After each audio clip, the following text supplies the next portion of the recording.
Yeah, baby, you already know this is Punch Drunk Boxing, aka Mr. Remove Shot himself, aka El Adobo, aka El Sazón, aka El Borracho, aka Café Bustelo, aka El Pastor de Boxeo. Ladies and gentlemen, good morning, good afternoon, good evening, wherever you are in this side of heaven. God bless you all. Finally, like The Rock and like Dwayne Johnson in WWE, finally, Canelo and Turkey together in United Kingdom. Hey, yo, let me tell you like this, man. Terrence Bud Crawford prayers has been answered. Terrence Bud Crawford prayers has been answered. Yes. Canelo Alvarez finally with Turki Al-Ashiki. I told you I would have given an offer that you can't refuse. And if I give you an offer, you would be smart to sign it. Yes.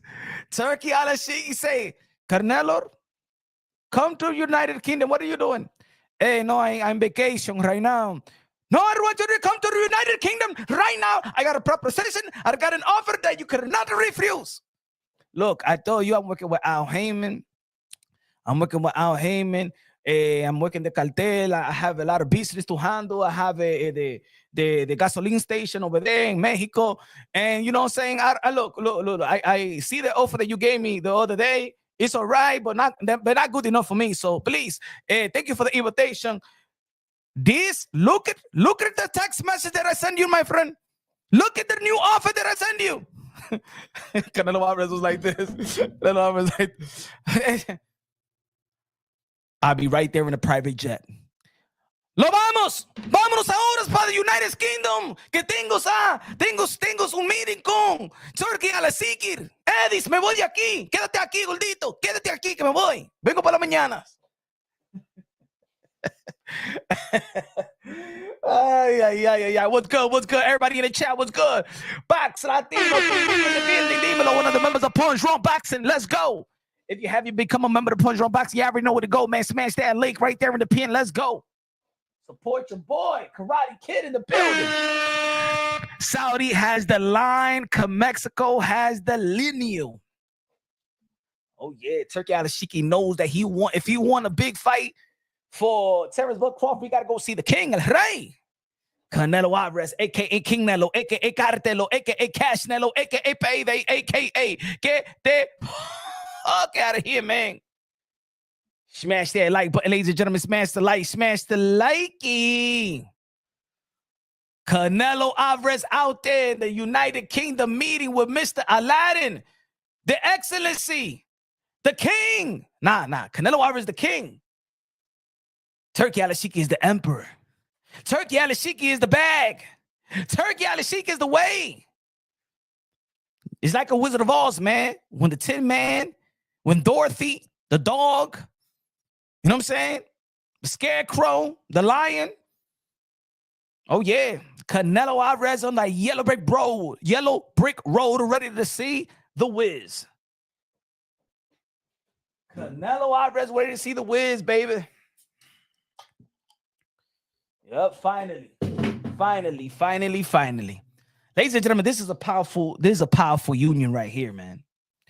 This is a powerful union. Shout out to Cool. Shout out to Frontline in the building. Shout out to Gary in the building. Shout out to BK4L in the building. Shout out to Karate Kid.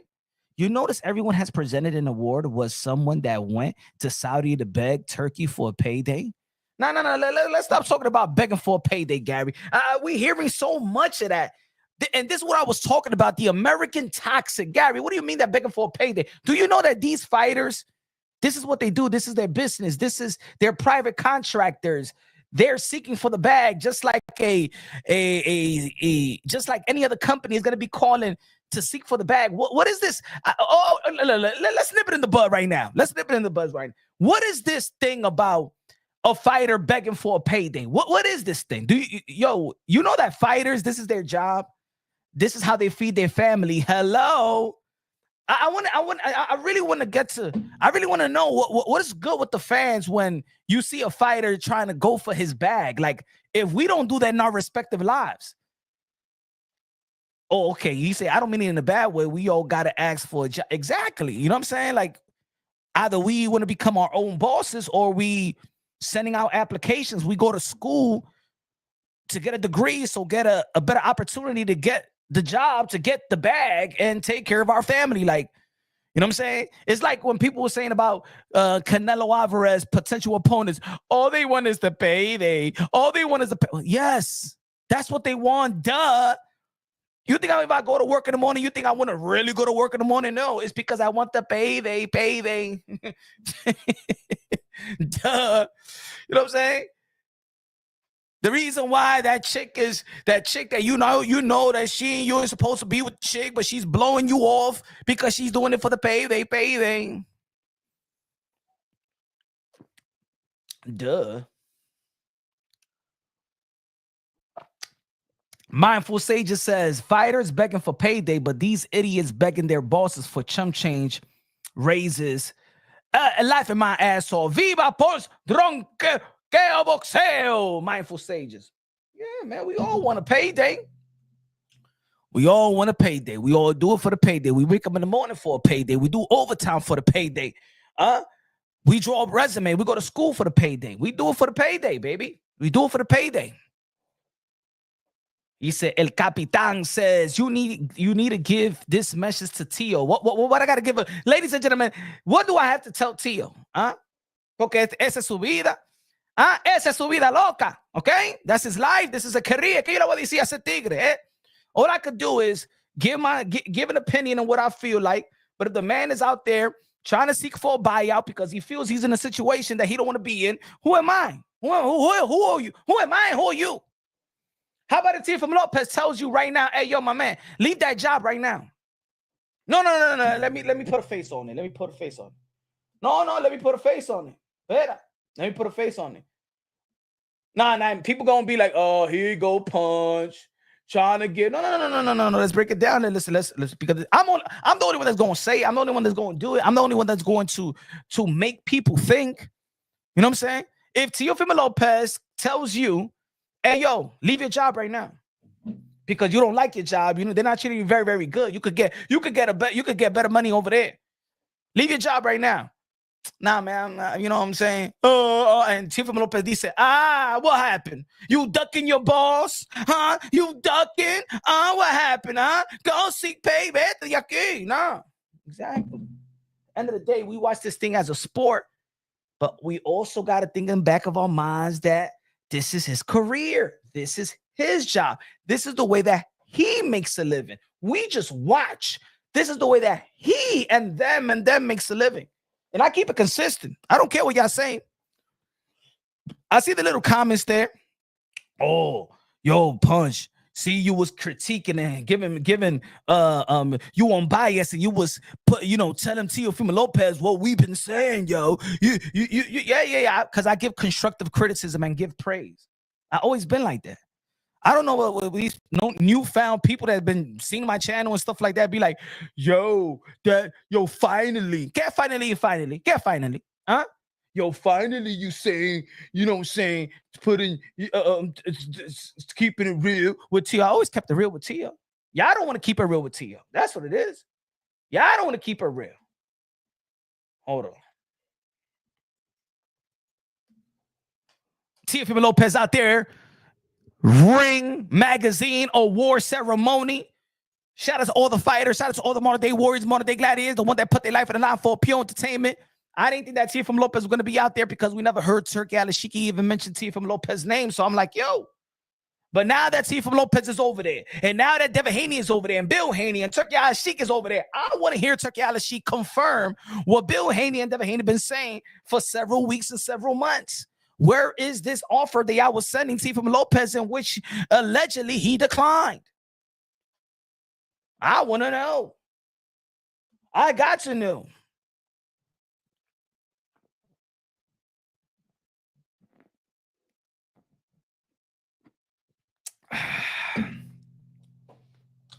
Bang, bang in the building. He said, bang, I've been talking hella ish about Punch, but as a man, I got to give Punch credit. He had pressure on Tio, and he earned my Ripeki, dice Frontliner.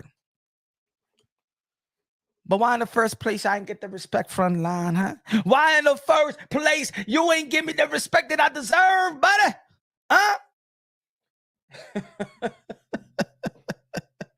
Oh, I ain't giving the respect in the beginning. Huh? Why? Because I say Teofimo Lopez is the most accomplished fighter of this young generation. Those are facts. Well, people get mad at me. Two-time lineal champion. Those are the facts. Do I want to see the fight with Teofimo Lopez versus Subriel Matias? Yeah, I would like to see him. Yes, I would like to see a fight with him and Subriel Matias. But I ain't shaming no Tio for Subriel Matias. Subriel Matias lost that opportunity to unify the titles Super Bowl week, and he wanted to go the Matchroom Eddie Hearn route to face Liam Pyro. Let's not forget about that, folks. No, that's front of CC, because you was on that BS about Matias ducking, all right? So I kept it consistent, right? Oh, yeah, Teofimo Lopez avoiding Matias. Today, he said, man, he don't got nothing to offer. And to be honest, Matias right now really don't got nothing to offer. He don't got the same thing that he had before. He was not ready. Hey, I'm not ready. I'm not ready. Hey, I'm not ready. He was not ready for Teofimo Lopez. And now that he signed that 3-fight deal with Matchroom, and then he lost to the Empire, Matchroom Boxing dropped him. He's now with a promotional company, and he don't even got a strap. And now y'all want, Teofimo Lopez to send him his second offer. This is the second offer Top Rank has sent Subriel Matias. But this time around, he said, no, you don't have nothing for me. I don't care. As much as I want to see the fight, as much I feel like it's a better opportunity for Teofimo Lopez to fight Subriel Matias, beat Subriel Matias in a spectacular fashion, and if he wants a buyout, that's going to create a more interest of more investors to buy him out. I want Teofimo Lopez to step inside the ring. I want Teofimo Lopez to stay active. He said, Coqui said, Tio just desperate for money. Shit, I'm desperate for money too. We all desperate for money. No? That's not why we work and we live. Hey, yo, everybody stop working for the whole month. Yeah, deja de estar trabajando. You're not desperate for the money. Coquín. Coquín, you're not desperate for the money. No trabaje. Don't work for a month. Because think about it, boxers, especially champions, they only fight two times a year. Que esto de que y'all don't like that boxers will go after their money. We do this every day. Yes, I mean, because Tio desperate for the money. We all desperate for the money. We wake up and leave our family and kids and put them in schools and public schools and after schools and stuff to get the bag. Mira the tigre. He's desperate. We all desperate for the money out here, man. The fuck are you talking about? Like, this is something like we all bums out here. Turumbong if you're not desperate for the money. Turumbong. Pa coqui turumbong, eh?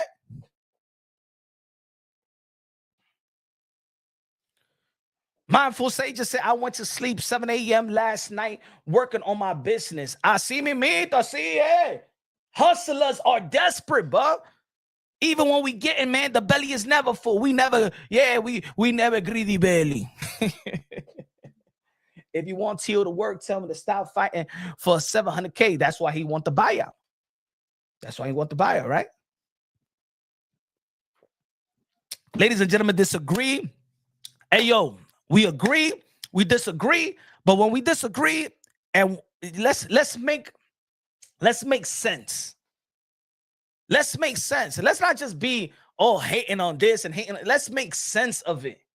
Because just like a lot of people don't agree with me, and a lot of people do agree with me, I don't agree with y'all, and I agree with y'all at the same time. But let this be educational. Let's have more of dialogues than actually having debates. Because that's the thing in this community. Everybody wants to be right. Everybody wants to be the genius. Everybody want to be the one that calls a shot. Everybody, no, I'm right and you're wrong. I'm right and you're wrong. Every boxing content creator is the right and everybody else that doesn't agree with them is wrong. You know, so y'all see me, man. I'm not like that, my friends. I ain't not like that. I like to educate and also be educated. But let's make sense. Let's learn throughout the process. Shaka in the building was good, baby. Punch. Let me hear you best Turk impression. No, Turkey like this. Hold on, pera, my friends. Turkey a la chiqui, me Canelo abres. Canelo abres. I was very angry with you. Yes, last year. Because I gave you the offer. And you know how I feel about my offers. Because I gave the proper offer.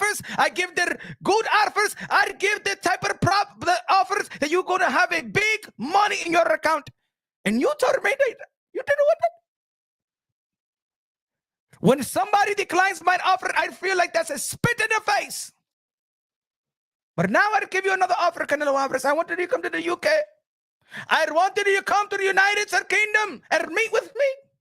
And I would give you an offer that no man living in this earth is going to give you, my friend. Nor Al Heyman, nor Bobby Arim, nor Oscar de la Hoya, not even the prime minister of any country, any president of any country. I am the excellency and I'm going to give you an offer that you cannot refuse. I'm going to give you the type of offer that if you don't accept, your ancestor will come from the grave and slap the shit out of you.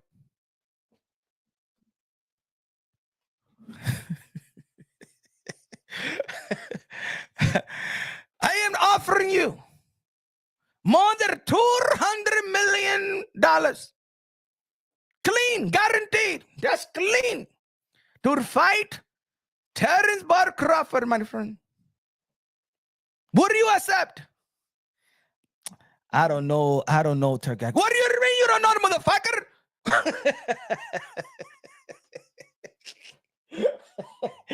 Even Canelo Alvarez still playing hardball. I don't know, Turki. You know what I'm saying? Because look, this is what it is, Turki. I ain't jefe too. You're not the only jefe around here, and I want to tell you, I ain't jefe. Yes, I ain't jefe too. Yo soy jefe here in America también, okay? I in Canelo Alvarez promotion, my friend. I in Canelo Alvarez promotion.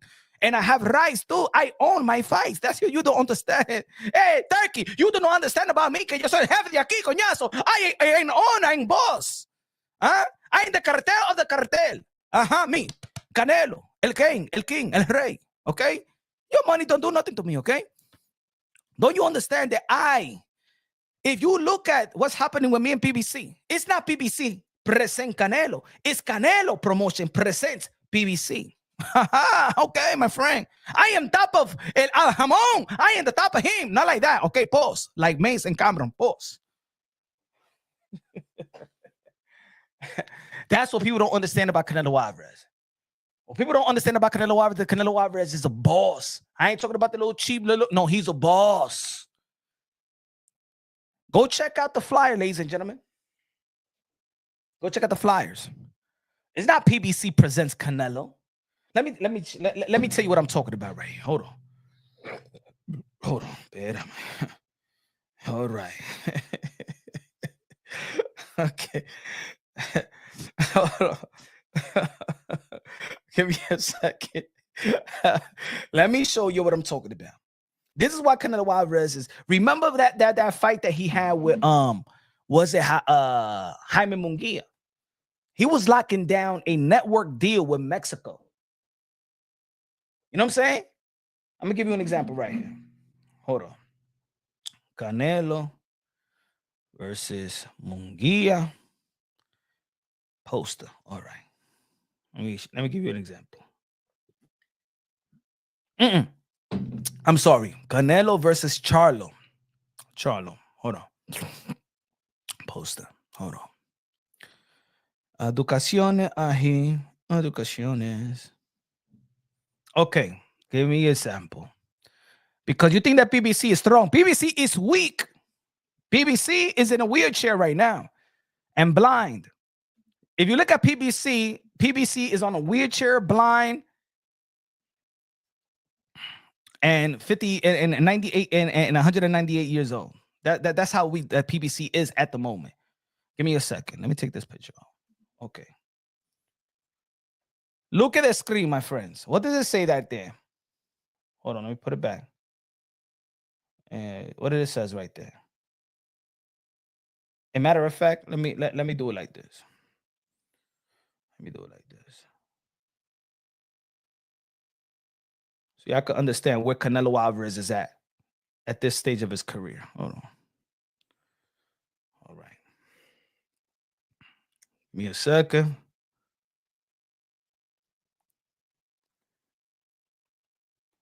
Give me a second.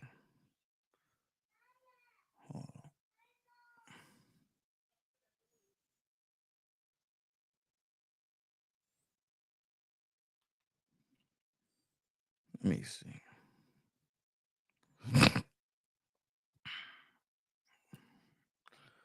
Give me a second. Smash that like button. Hold on. Oh, shit. All right, baby. Give me 1 second, my friends. Give me 1 second.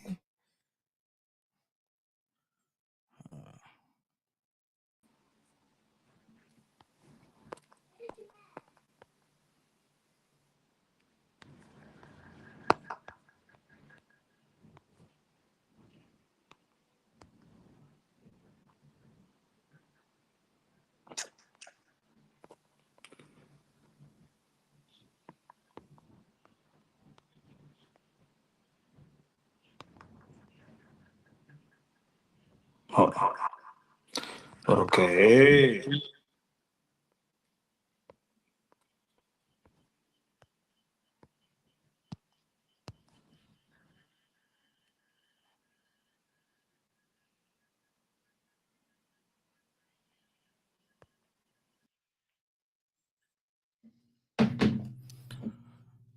What does it say on the poster? Huh? There's a difference between Canelo Alvarez and the rest. What does it say in the poster? And look at every other poster from PBC before that. It says Canelo Promotion presents PBC. Presents PBC, not PBC presents Canelo Alvarez. Okay? He's king, he's rey. Okay?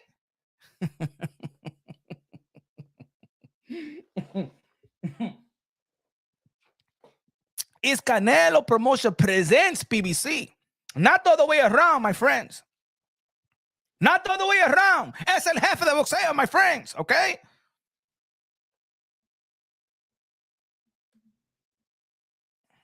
Go to Edgar Berlanga versus Canelo Alvarez. Canelo Alvarez presents ese Canelo. He is el rey of boxeo, right?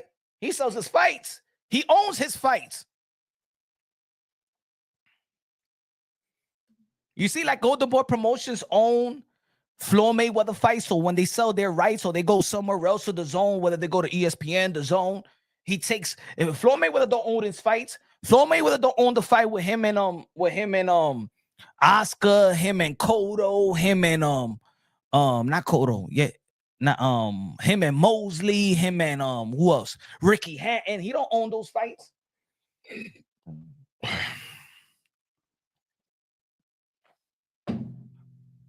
But ladies and gentlemen, this is a good sign right here, folks. This is a good sign. This is a good sign. And ladies and gentlemen, I would like to, you know what? You know, I was a little bit critical of the Canelo Alvarez versus Bud Crawford. I was a little bit critical about that fight because I felt like, you know, it was a mismatch. In my opinion, it's still a mismatch, but it's a fight that should, you know what, that should happen. Because at the end of the day, it elevates the sport of boxing. It sustains the interest in the sport of boxing, in which boxing is not really interesting for the American public. I think it's still a mismatch. I do think that Canelo Alvarez is going to whoop Terrence Bud Crawford from pillar to post. I think that Canelo Alvarez is going to whoop Terrence Bud Crawford from pillar to post. As a matter of fact, I believe that that Canelo Alvarez, because I know that Bud Crawford is solely doing it for the money, because that's how he talks. Hey, it's time for me to get my money. It's time for me to get my money. It's time for me to get my money. Oh, yeah, I think that Canelo Alvarez is it's easy work. You think Canelo Alvarez, we saw how difficult it was for Terrence Bud Crawford to step to the 154-pound division, right? Versus Masvidal, for 10-0 guy. Never fought a world champion, former world champion. Gave the arguably pound for pound #1 guy a run for his money. And let me tell you like this. Probably if it wasn't for Turki Al-Sheikh, the affiliation with Turki Al-Sheikh, he probably, Masvidal would have probably got the nod. Probably, I don't know. Probably, you never know. But I want to see the fight.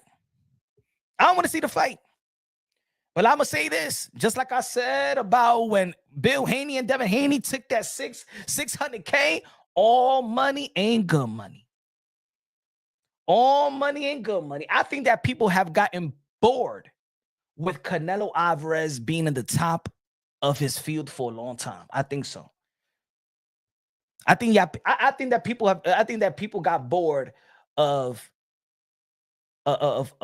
looking at Canelo as being this great fighter.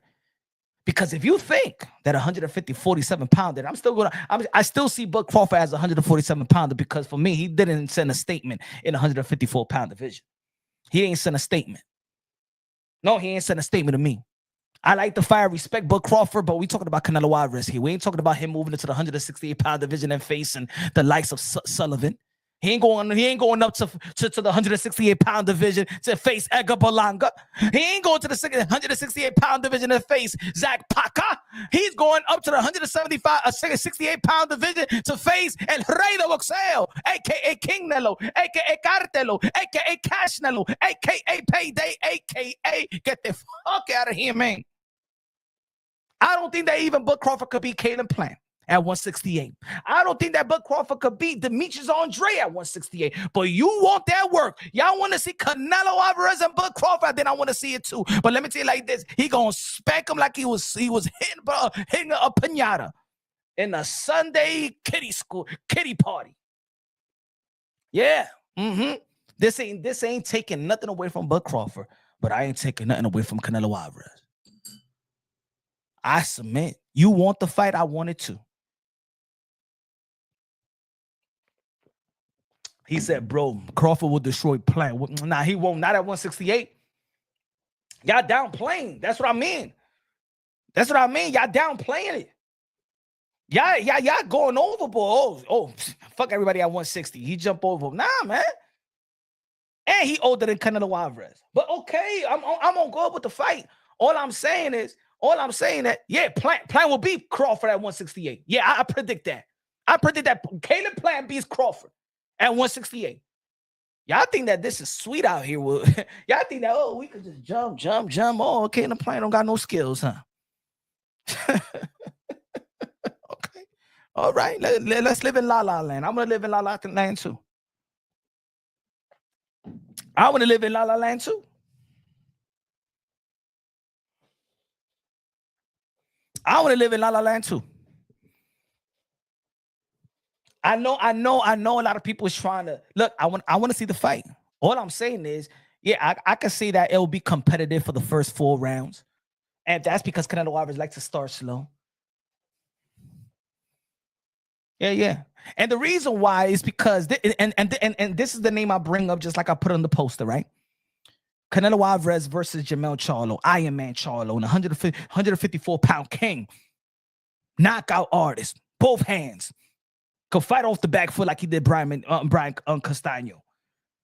Could knock you out one round with one shot in the first round versus a respectable contender in the 154-pound division of Erickson Lubin. Knocked him out in the first round. In the first round, one shot, making him cost the whole. Hey, ladies and gentlemen, hey, go check out Jermell Charlo's highlight. Hey, yo, he don't be just knocking people out. He be having people catch the Holy Ghost. Not even Bud Crawford gets those type of highlights. Yeah. Go check the damn highlights. Because y'all been disrespecting Jermell Charlo for a long time. Y'all disrespect Jermell Charlo. Y'all just forget. All of a sudden, the 154-pound division is all competitive. But when he was there, y'all was saying, oh, no, nobody in the 154-pound division. Yeah, everybody getting humble at 154. Everybody getting humble at 154. Demetrius Andre would KO Crawford at one. Man, hell yeah. Demetrius Andre would slap a Bud Crawford all across the ring at 168. Yes, at 168. Demetrius Boo Boo Andre would smack Terrence Bud Crawford around the ring, across the ring, from turnbuckle to turnbuckle. Fuck out of here. I don't give a damn what y'all say. Y'all can live in La La Land all y'all want. 168 pounds is different. Stop it. Now we talking about if these guys were still if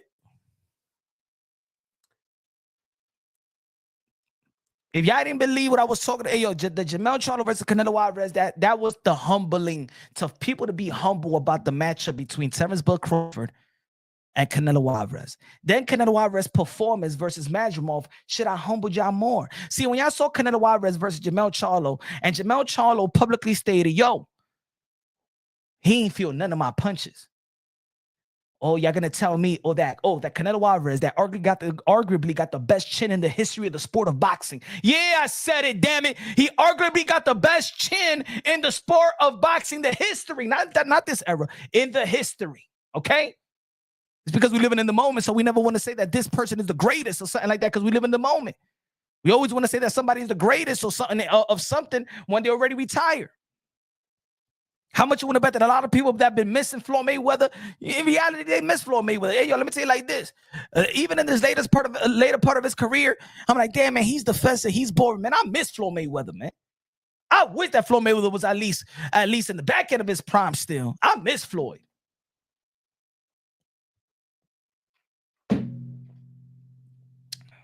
All these yipping and the yapping of these young fighters and stuff like that, thinking that they Floyd. I need Floyd back. Because they think they Floyd, so I need Floyd back.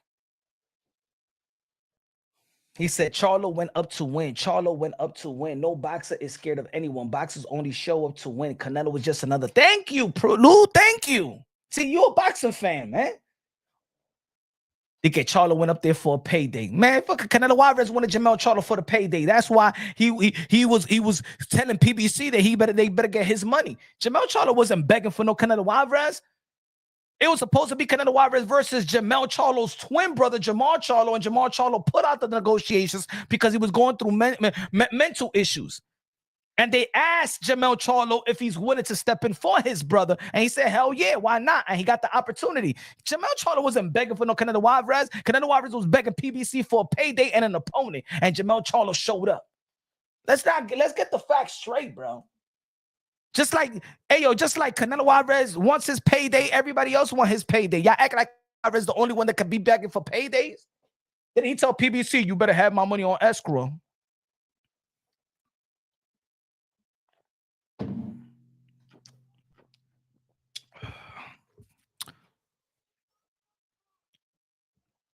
He said Banana, Castaño, Harrison is weaker than Nana. That's what we say. That's what people say now. That's what I'm talking about. When Jermell Charlo was the king in 154, people was trying to shame Jermell Charlo with Tim Tszyu, and look how Tim Tszyu turned out. Castaño, Harrison, Banana, they all were, hey, yo, Sonny, put it this way. This is what I'm talking about. Thank you. Because this is where you go, Sonny, this is where you go, you know what I'm saying, shoot yourself on the foot. Banana, Castaño, Harrison is weaker than Bud at 154. Banana, Castaño, and Harrison is all champions, world champions that fought world champions, that fought former world champions. Mazurov was a nobody in the pros, bro. Gave Bud Crawford work. Nobody in the pros, bro. Matter of fact, Mazurov is worse than Banana and Castaño and Harrison. Yeah, I said it, damn it. He ain't done nothing in the pros. Don't give me all this amateur-ish, because American fighters never get praised for their amateurs. American fighters never get praised for their amateur experience. But because these foreigner fighters come to the U.S. and then they haven't really done nothing in the pros, oh, you know, he did good in the amateurs. He did good in that. Why we don't give that same leeway to the American fighters? That's why shit be ticking me off. Mazurov did shit good in the amateurs, but when I say that, Demise Andre was the man of the amateurs in America, the #1 fighter in America, what y'all come and tell me, well, that's the amateurs. What's he done in the pros? Exactly. And y'all will respect Mazurov more than Demise Andre. Y'all respect Mazurov more than Demise Andre. And at least Demise Andre was the man of the amateurs and became a world champion in the 2 weight classes. But nah, y'all will give Mazurov more credit than Demise Andre. And the man has done nothing. Zip. Nada. Those are the facts. Steady gains with a $2 super chat. Demon of your mind. No, steady gains. Well, the first super chat of the day. Easy payday for Canelo. Yeah, that's easy payday. That's easy payday for Canelo. That's what, hey, all right. If that's what y'all want to see. You know what I'm saying? The video game wasn't enough. The video games wasn't enough. the video games ain't enough. I want to see Canelo Alvarez versus Bud Crawford. I want to see it. Because Canelo Alvarez going to beat him to the white meat. and Bud Crawford is good. Bud Crawford is good. Bud Crawford is good. It's like, remember Coming to America in the barbershop? Bud Crawford is good, but as bad as Canelo Alvarez in 168, Bud Crawford ain't shit. He be Measure Moses.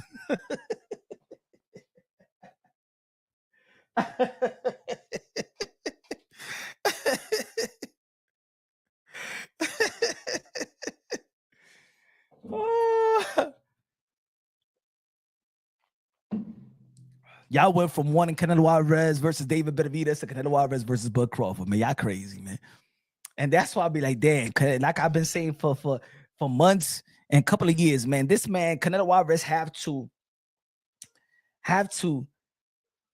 like in the gap of 5 weight classes, he needs to either fight David Benavidez or fight Bud Crawford. Wow. Now, one Crawford versus Plank, and I believe it's more realistic, Kirby. Facts. That's more realistic. But you know what? It's a big money fight. Terrence Bud Crawford, by the time he fights Canelo Alvarez, probably going to be 38 years old. Canelo Alvarez is more seasoned at the division. Canelo Alvarez has way better resume, way better opponents.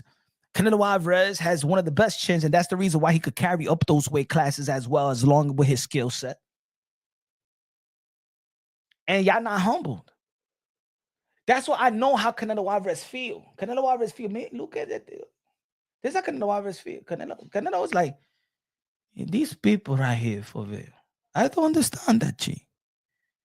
Me and Canelo Alvarez. You didn't fucking give me no credit when I beat Jamel Charlo. You motherfucker don't give me no credit, no nothing, no shit to beat Jamel Charlo. They're undisputed. And you want somebody that is smaller than Jamel Charlo. Yeah. These boxing fans, Turki a la chiqui, they stupid. But you want to give me $200 million for that? Okay, I'll take it. I take your money. I put it in my pocket. I take your money, put it in my pocket. All right.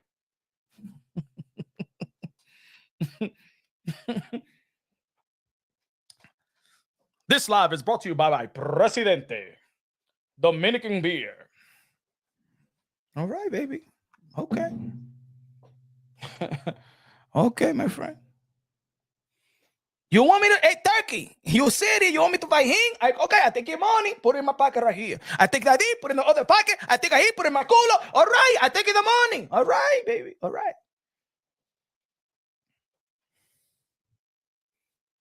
I believe that Bud Crawford versus Canelo Alvarez is more of an event than an elite fight. It's a mismatch. Canelo Alvarez versus Bud Crawford is a massive mismatch, but it's a massive event. And we had it before, and people didn't care. We had a massive event and a massive mismatch. We had Francis Ngannou versus Anthony Joshua. And when Anthony Joshua knocked out Francis Ngannou cold, people was like, oh my God, Anthony Joshua, you knocked out a dude on his second pro fight of his career. But everybody was giving Anthony Joshua props. Like if he was walking around the ring like he beats, really, like if he actually beat somebody.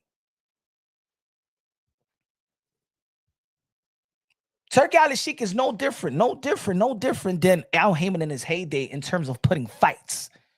In terms of putting fights, Al Haymon and Turki Al-Sheikh, he's no different in their heyday. Turki Al-Sheikh will give you the best fight, but he will give you the biggest event fight. Canelo Alvarez versus Bud Crawford is a big event fight, but it's a total mismatch. And if y'all don't see it, then y'all cuckoo. If y'all gonna convince me that, Bud Crawford gonna move to the 168-pound division and then just give the king of the 168-pound division, all right, okay. All right.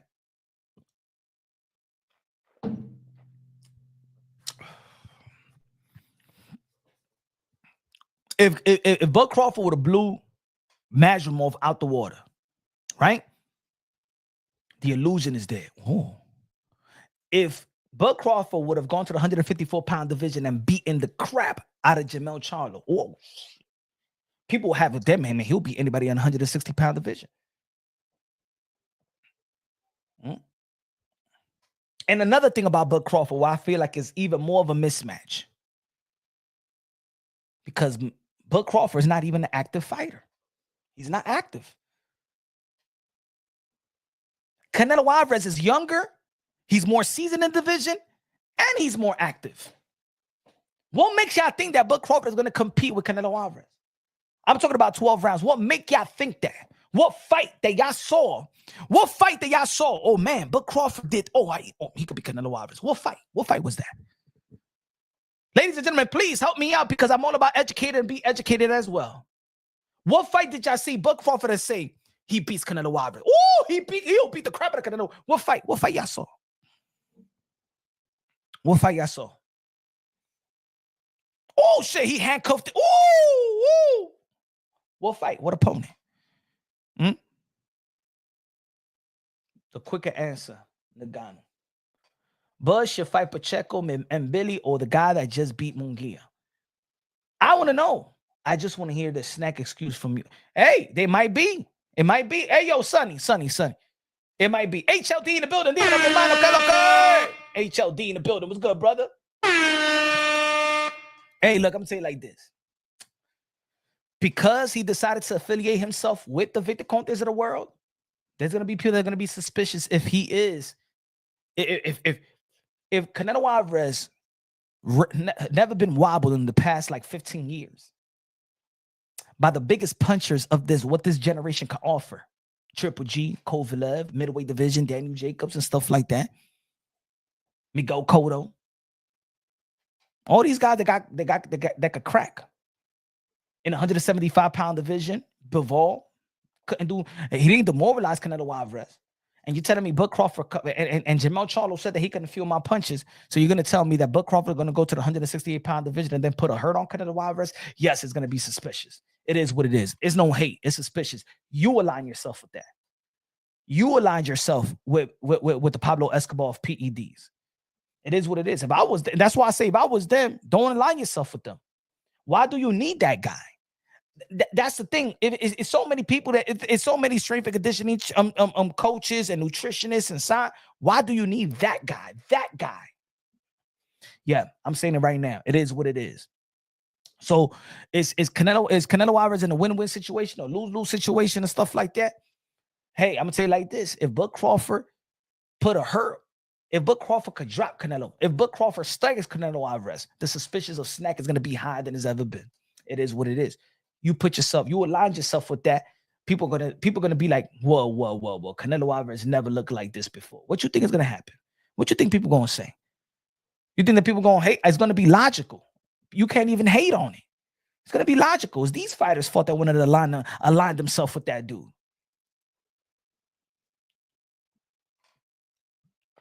I'm not saying that's an excuse. I'm saying that people will use as an excuse. People will use it. He said, I got Canelo all the way. Canelo has trouble with boxers. Amir Khan, Kalen Plant. Yeah, he has trouble with boxers in certain rounds, but what did he do to Amir Khan? What did he do to Kalen Plant? You know what I'm saying?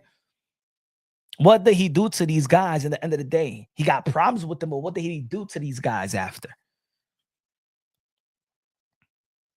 You know what's realistic to me?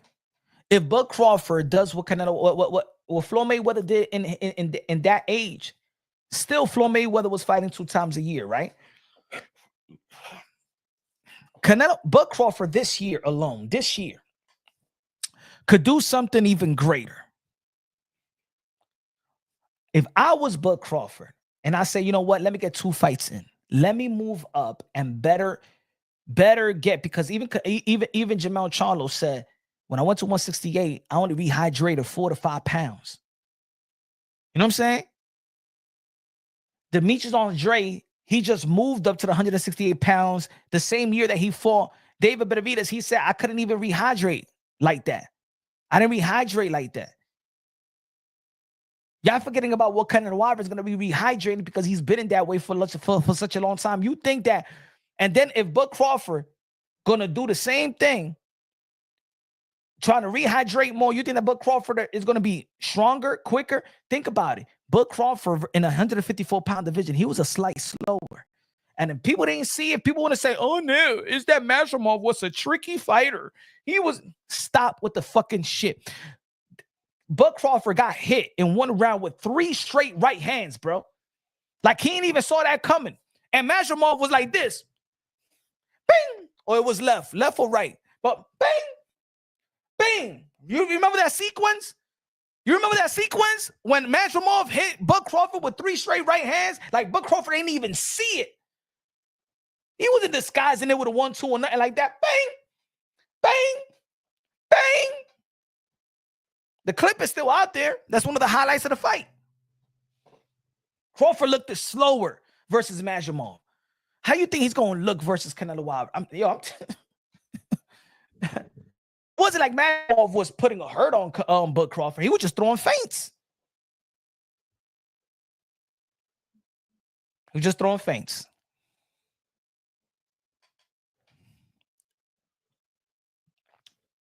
But these fans are playing like Canelo Alvarez is like he washed up. Y'all want to do that to Bud? Y'all acting like Canelo is washed up. Y'all acting, that's what it is. Y'all acting like Canelo Alvarez is washed up. I'm not saying y'all in the chat. Crawford looked old in last fight to me. Facts, bacon eggs. He looked it like his age, and people don't want to admit it because they you know why they don't want to admit it? Yo, bacon the eggs. You know why they don't want to break? They don't want to break that fight down like they're supposed to break the fight down because they so stuck in this. I want to see Bud and Canelo, Canelo and Bud, Bud and Canelo, Canelo and Bud, Bud and Canelo. I don't want to hear it. I want to see Bud and Canelo. I don't give a damn. I want to see Bud and Canelo. I want to see Bud, Bud and Canelo, Canelo and Bud, Canelo and Bud, Bud and Canelo, Bud and Canelo. They don't want to hear. They don't want to see nothing. They don't want to study nothing. They acting like they didn't see what I saw. But it's okay. All money and good money. All right. Okay. I'm gonna tell you like this: Canelo Alvarez ain't gonna feel sorry for Bud Crawford like he felt sorry for Munguia. They're gonna get Crawford hurt. Yeah. All money and good money. Y'all want to see the fight? Okay. All right. When was the last time Billy Joe Saunders step inside the ring? What did Callum say about his arm? Okay. All right. Okay. No, what they're going to say is, nah, Bud Crawford ain't them. All right. Okay. So Bud is a machine. He's a machine. Okay. Canelo Alvarez versus Bud Crawford is one of the biggest mismatches at that level. But it's the biggest event. So now it's compromise. It's almost like Canelo Alvarez is stupid not to get the bag. And then it's almost like the Jermell Charlo versus Canelo Alvarez fight. Like, y'all think that they presented that to Jermell Charlo with Canelo Alvarez fight. You think that Canelo Alvarez that Jermell Charlo going to say no? Nah. I got Canelo. Who turns down the Canelo Alvarez fight? Allegedly, Chris Eubank Jr. You know why he turned down the Canelo Alvarez fight? Because he would get paid just as much fighting Conor Benn in the UK. That's why.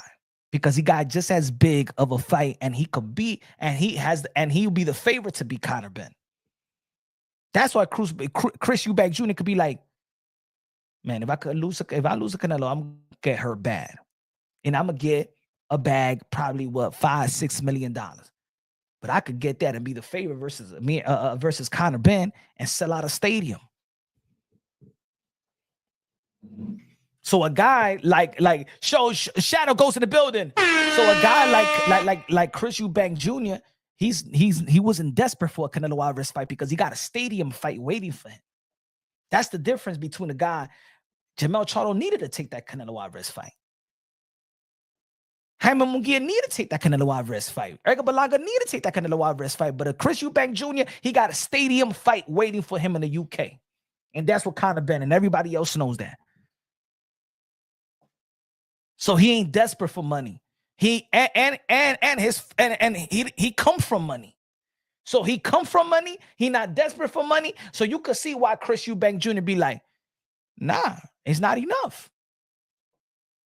People looking at Chris Eubank Jr. like he crazy. No, it's not that he's crazy. It's that he's smart. He got a big fight that could be a bigger bag in a stadium in the UK in his home, and he'll be the favorite to win. And then after a Conor Ben, imagine what his career, if he beats Conor Ben, imagine then the bigger fight. Steady game. Con Lopez. Oh, that super chatty patty K. Bud gonna have to get his snack through feeding tube. Yeah.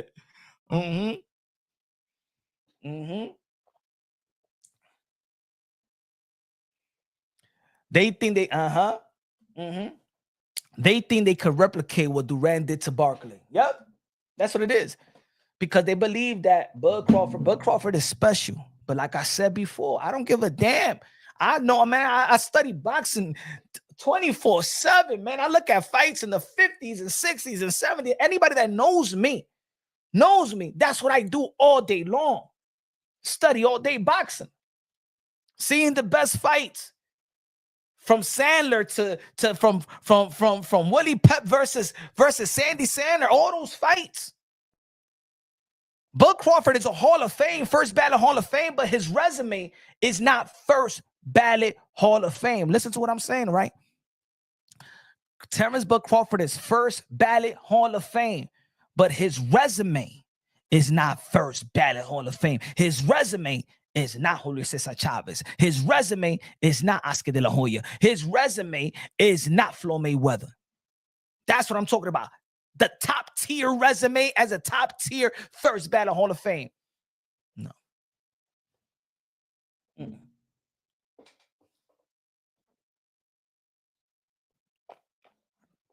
we talk about what was the best fight for Terrence Bud Crawford, we talk about Earl Spence. Ding! And the second best fight was Gamboa.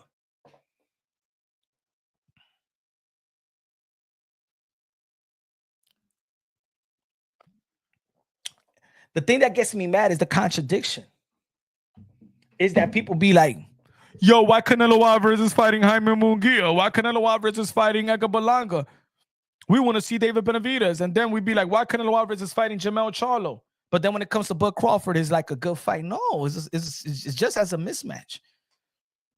But I want to see the fight because it's good for boxing. Because it's good for boxing.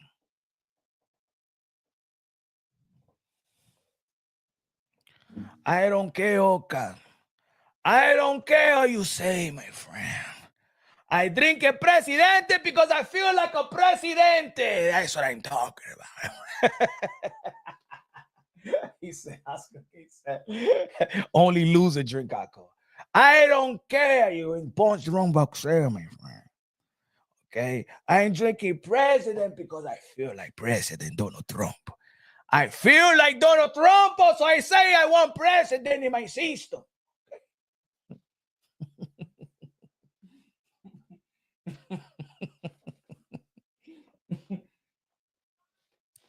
That's what it is.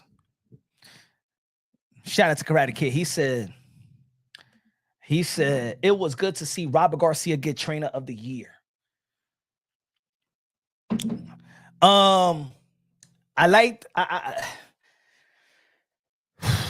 It was a tough one to crown that. Shout out to Robert Garcia, but it was a tough one because Andy Lee has done a wonderful job with Joseph Parker. Don Charles has done a wonderful job with Danny Dubois. That was a tough one. But the guy that they snubbed, that they keep on snubbing, never get recognition, is Shingo Inoue. Shingo Inoue should have been nominated. I'm not going to say that he should have won, but he should have been nominated.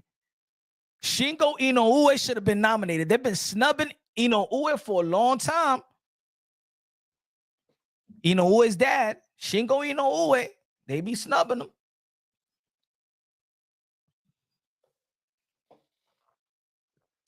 Dímelo, Tres. No, but here, guy come to me to put the troqueo. He said that drinking is for no good. I don't care. All right? I drink my life away, okay? I drink to tell you the truth. Because when I'm sober, it's not good. I have feelings. I feel like I break it. If I tell you the truth, it's gonna break my heart. But when I drink, I tell you the truth, and I say, fuck it, telling the truth, I say.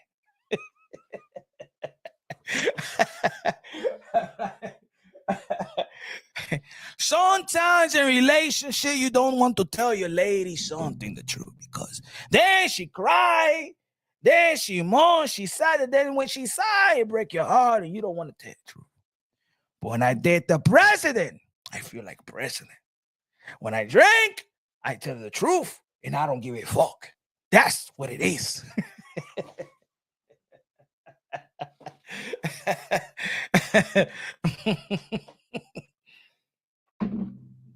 Don't you feel like I feel? He said, if you had to bet, you think Garcia versus Haney will Ryan's first fight after his suspension? Oscar De La Hoya said today that he doesn't feel like that fight should come to fruition, but I understand what Oscar De La Hoya is saying because Oscar De La Hoya is being sued. So, of course, he's not going to be like pumping a fight while he's being sued. Like, think about it. Oscar De La Hoya going to be like, yeah, I want to see the rematch, and you suing me. You telling me that I robbed you. Why would I want that fight?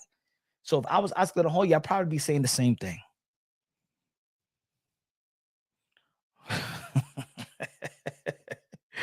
You feel me? I'll probably be saying the same thing. Will Canelo's power, Mindful Sages says, will Canelo's power make Crawford double think for a split second? A split second that Canelo capitalized on any point. You're talking about a effing killer versus a killer. They both can kill. Yeah. But one thing that Canelo Alvarez got is arguably the best chin. Arguably the greatest chin. Arguably. I'm going to say that Canelo Alvarez got top 5 best chin in the history of the sport of boxing. And why? Because he moved up and he tests his chin. People like to say, Hagler. Well, Hagler didn't move up to test his chin. We ain't see Hagler at lightweight and light heavyweight. We ain't see him really test that chin.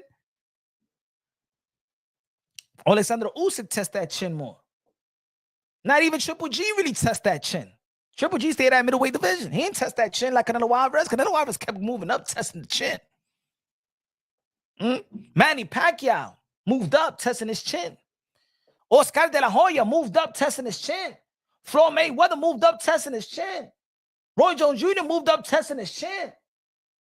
There's a difference. Roberto Duran moved up, testing his chin. Mano de Piedra. Now,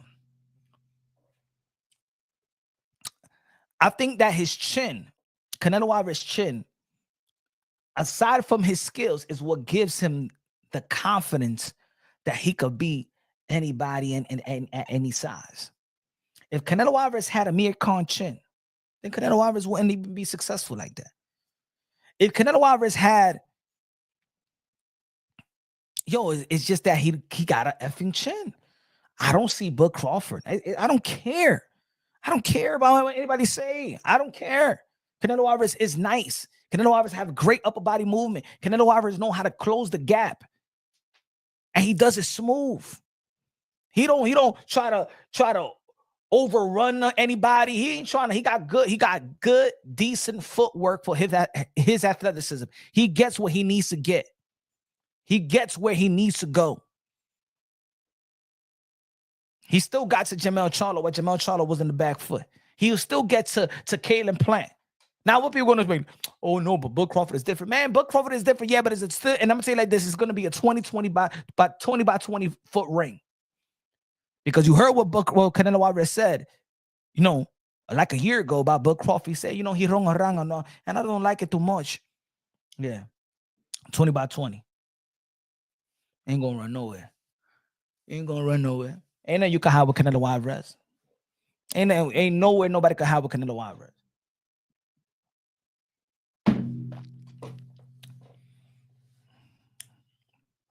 Motherfucker want to keep on bringing, but Floyd Mayweather, man. Floyd Mayweather, he was 23 years old, man. Reality, he was still a green fighter, man.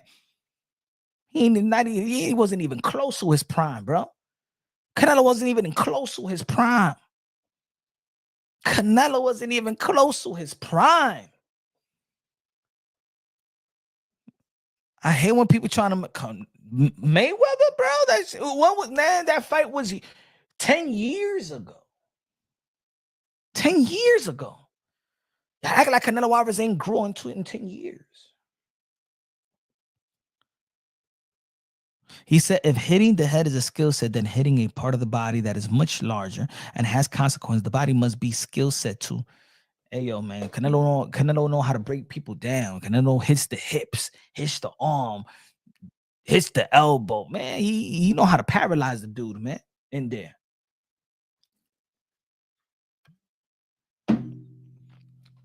But all right, I want to see the fight. I want to see the fight because I want to see the event. And if Turkey Island Shake is putting cards like that, can you imagine Bud Crawford versus Canelo Alvarez, and in the co-main event, Teofimo Lopez versus Ryan Garcia? Can you imagine that? That's the type of cards that he's putting. Can you imagine? That's why I want to see the event. I want to see the event. It's not necessarily that I'm on, oh my God, I have to see Bud and Canelo. No, it's not about really the fight. It's the event. We need the event. And I hope that that event happens here in Raider Stadium. Think about it. Canelo versus Bud in the co-main event. Ryan Garcia versus Teofimo Lopez. Oh my God. Woo! I mean, what other Reha season we see that he don't stack him up? He got to stack him up somewhere. What's the co-main event? Think about it. Think about it. Shit, that fight is just that is enough, but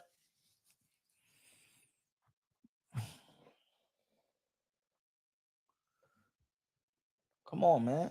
That's not what people was talking about. What about they remember the time when Floyd Mayweather after Manny Pacquiao, and people were saying, "Yo, Floyd, what you think about you and Triple G?" And I was like, man, people are getting dumb out here. Mayweather and Triple G. People used to, real boxing heads used to think that was dumb. Though nobody was asking for Floyd Mayweather versus Andre Ward. That's what y'all doing right now. The people that want to see Canelo Alvarez versus Bud Crawford and think that's a good fight, those are the same people that back in the days would have asked for Floyd Mayweather versus Andre Ward. Oh, yeah. Yeah, move up. Move up, Floyd. Move up, Floyd. Yeah, after the Oscar de la Hoya fight or something like that. Move up and fight Andre Ward.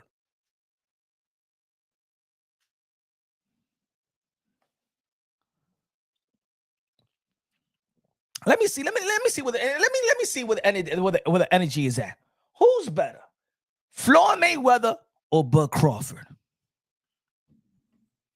Who's better? Say in the chat right now. I want to see the energy. I want to see the energy. Who's better? Because I want to know. I want to know where you're at. I want to know how really people see Bud. Who's better, Bud or Mayweather?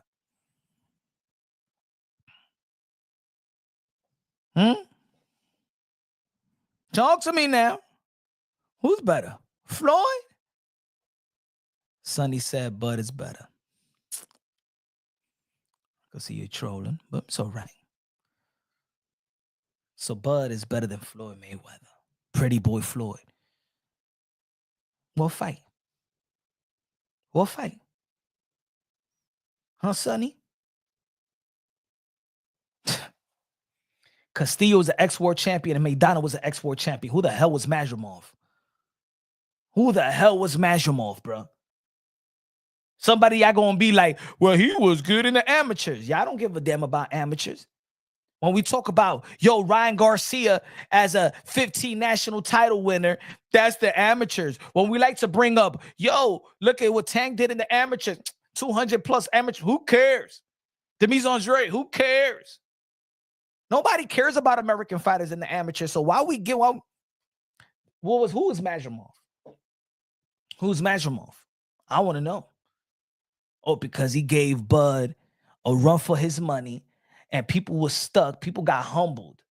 The Bud Crawford fans got humbled by Mazurmov. So now they have to uplift Mazurmov like he's some like world beater so they could justify that Bud versus Canelo is a great fight. No, Bud versus Canelo is a great event.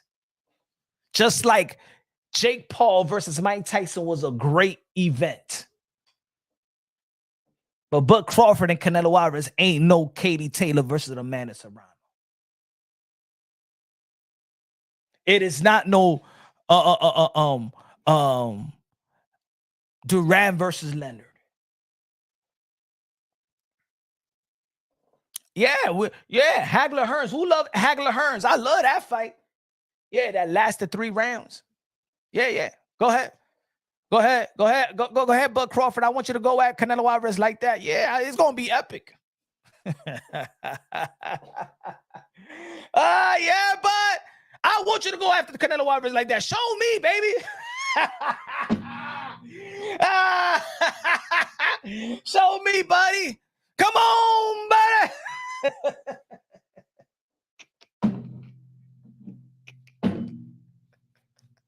As a matter of fact, I want Bill Haney to give Bud Crawford his pet talk like he gave his son. Go out there and be Drago and go ahead and kill Canelo.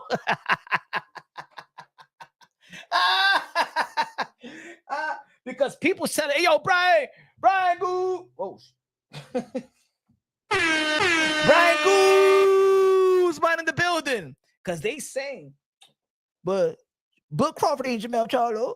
Bud Crawford ain't Jamel Charlo. But, I mean, Jamel Charlo ain't go out there and fight. Jamel Charlo, he was moving around. He was running around. So what you think Bud Crawford going to do? He better get his, he better get his track shoes if you want to survive Canelo Alvarez. He better get his track shoes. You better go get your track shoes, bro. You better go see Usain Bolt. Forget about training. Train with Usain Bolt. But train with Usain Bolt. Michael Johnson. Train with Michael Johnson, Usain Bolt. And also train with what's the Michael Phelps, and train with Michael Phelps. People asking, yo, why you want him to train with Michael Phelps? Because when Canelo Alvarez take you to deep water, man, you better train with Michael Phelps so he can show you how to swim. I want Bud Crawford, if you're going to fight Canelo Alvarez, forget about Bo Mack, forget about these guys. I want him to train with Michael Johnson. I want him to train with Usain Bolt. And I want him to train with Michael Phelps, because Michael Phelps is going to teach him how to swim when the Canelo Alvarez take him to the championship rounds. So he won't drown. And I want him to be on the track. I want you to be track. As a matter of fact, for training purposes, I want you to play cops and robbers and tag. Like when you was a little kid, I want you to play tag. I want you to play tag and cops and robbers. I want you to play manhunt. I want you to play all these games that got you to be athletic. I want you to play the kick the can. I want to see some athleticism. I want to see some. Hey, y'all, what's up, Bud Crawford? I said, yo, let's take it back like back in the days. We're gonna do some old school training. What you talking about, old school? Old school. But I'm talking to son. Those games that helped you be athletic. It wasn't football. It wasn't basketball.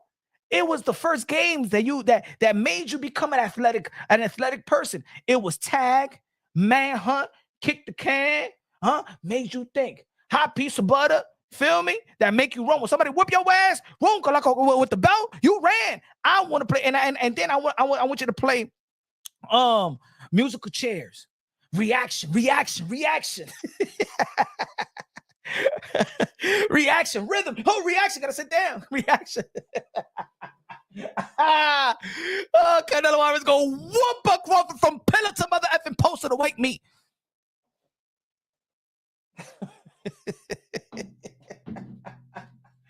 I want to see the fight. I want to see the fight that took you out of sheet.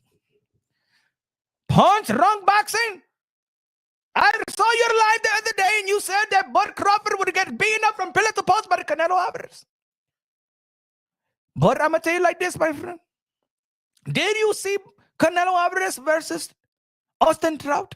Did you see Canelo Alvarez versus Lara, my friend? Did you see Canelo Alvarez versus Dimitri Bivol? Canelo Alvarez is not special, my friend. Canelo is not this guy that is extremely scared for the fight like the great Floyd Mayweather. He can't bud like a butterfly, sting like a bee, like Muhammad Ali, my friend. He doesn't have that spirit in the chin like the other Mexican warrior and Julio Cesar Chavez, my friend. You're not giving Bud Crawford a chance. What the fuck is wrong with you? Bunch of the boxing? You don't know boxing. I am the excellency. I'm the excellency. So I look at the boxing in an excellent way. The fuck out of here.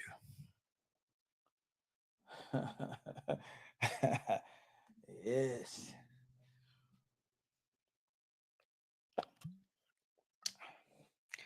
Arabian night, like a Arabian day.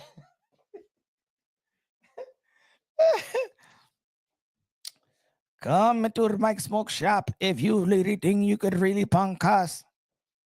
I don't want deodorant. Light it up with a bomb in your cigarette. You don't want to talk about me. You're never gonna ride in my yellow taxi. But did it have no power at 154? Facts. But they don't want to say it.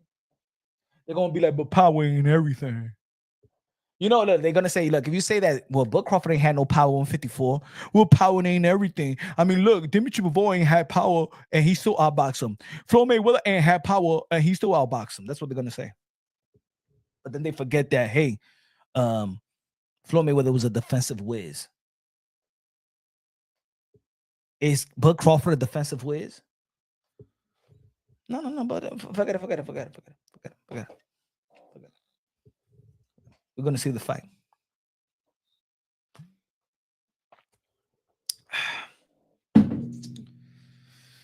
But shout out to Turki out of Sheik, man, doing great things, man. Shout out to Turki out Sheik, because he's shaking the world of boxing, man. Because what we saw today was beautiful. You know why we needed Turki out Sheik? Not only because he got the bread, because that's just one aspect of it. It's just not because he could put up some great fights and putting up his bread. Is that he's doing other things to make sure that fighters all around the world is going to get respected. He's elevating the sport of boxing by elevating the fighters. Because if it wasn't for Turki out Sheik, when was the last award ceremony that y'all seen in the way that we saw it today for boxers? Boxing is the most difficult sport in the world, yet the most devalued athletes in sports. Baseball players get paid way more than boxers. Basketball players get paid way more than boxers. But if you ask all those athletes, what's the most difficult training regimen? Is boxing. Boxing training is the toughest training of all. Boxing is the toughest training, bro.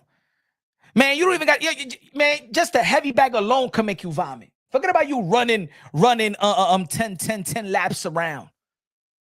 3 rounds, if you haven't hit the bag in years, 3 rounds, 4 rounds, or 5 rounds will have you almost vomiting. Have you on the floor, gasping for air. And that's just a heavy bag. That's just a heavy bag.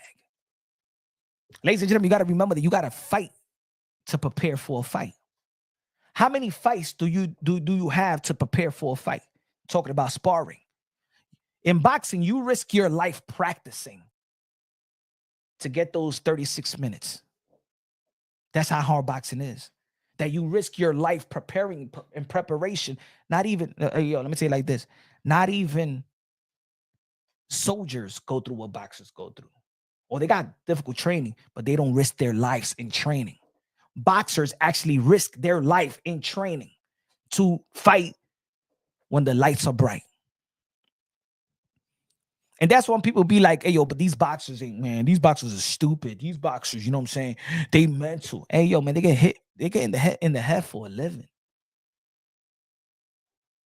Get hit. What you expect when people be like, yo, did you hear how Tank talks? Do you hear how Tio talks? Do you hear how Devin Haney can't say excellency, that he says ecstasy?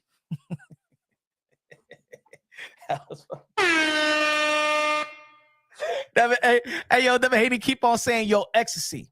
Yeah, because your ecstasy has a lot of plans for me. Your ecstasy. Dummy, is your excellency, motherfucker. Is your excellency, Devin, not your ecstasy. What you thinking about, damn it? P. Diddy or something like that? It's your excellency. He keeps on saying your ecstasy. Shit. But you know, they all drop out of school early, man, so they could be boxers. I don't blame Devin Haney for not knowing how to say X and a C. Huh? He got beat up from Ryan Garcia from pillar to post. I know he lost his faculties. Damn. Give him a damn break. Give him a damn break. Shit, he got a beating, bro. What do you think? He gonna be all right?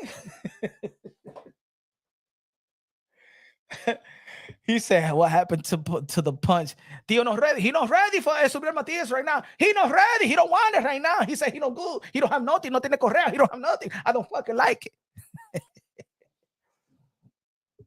I keep the same energy, man. Y'all know I keep the same energy. That's why y'all be like, yo, Punch, I like that video you did because you did keep it real. I always kept it real. Y'all ain't see the video after the Steve Claggett fight? Y'all forgot that video? Huh? I said unacceptable. Nope. Unacceptable. Nope. You can't be corner but Crawford with that performance versus him. Oh, but he won every round. Unacceptable. Y'all called it out. But some people just want to, oh, yo, like about time. What you mean about time? What you mean about time? I've been always constructive criticism.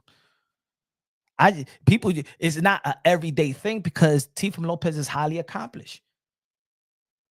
Now, when it comes to the Haneys, y'all know I got my run-ins with the Haneys. Y'all know that. The whole community knows it. Yeah, the whole community knows it. Even Bill Haney goes at me. I go at Bill Haney and stuff like that. It's been we've been like that for years, but it's nothing personal though. It's nothing personal. It's just that the Haneys give us a lot of content. The Haney's not giving a lot of content. Bill Haney's always out there, so he gives a lot of content. He's being so transparent in his own way that he you know what I'm saying? Come on, man.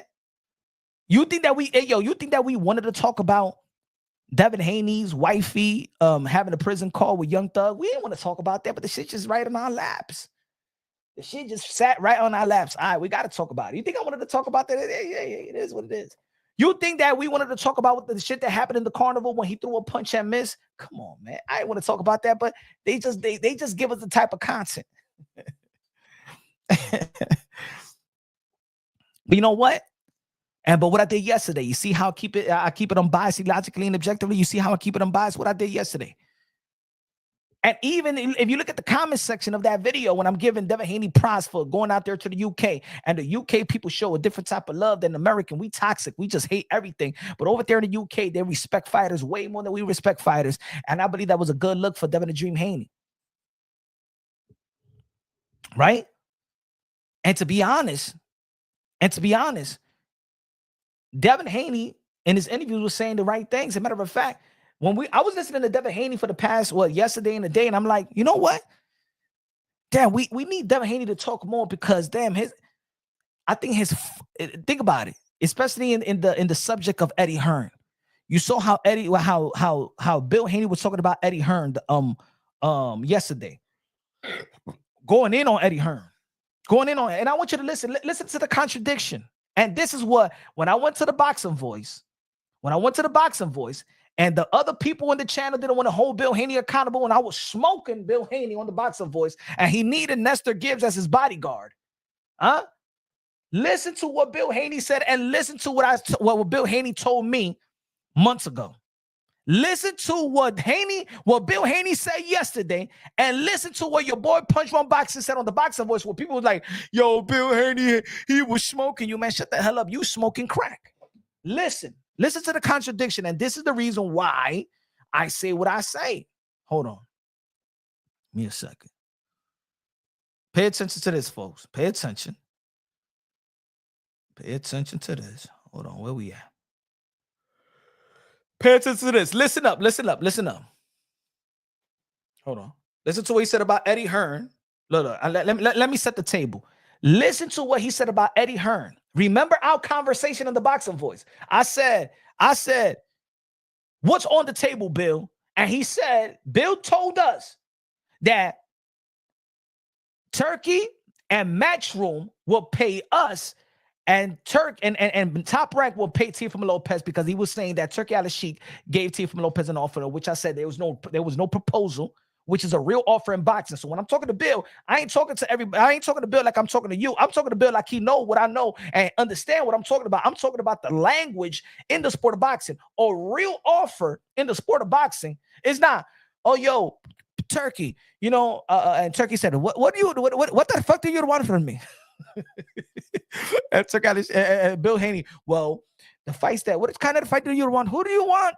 I am very busy, Bill Haney. What the fuck do you want? What do you want? Bill Haney goes, you know, I would like a potential fight with Teofimo Lopez. That's I would probably make an offer. Maybe I could give Teofimo Lopez $5 or $6 million, and it never went above that. Never went above that. Maybe Turki Al-Sheikh was talking to Top Rank at one point, and they was in, you know what I'm saying, in rehab season, stuff like that. Oh yeah, I had Bill Haney begging the fuck out of me for the damn. He didn't want me to ask, you know, what about Teofimo Lopez in the future fight? You know, I'll give Teofimo Lopez maybe $5 or $6 million. We get to that when we get to that. But listen to what Bill Haney said about Eddie Hearn.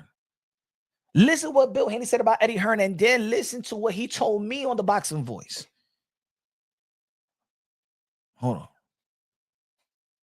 No shit about our business. Hold on.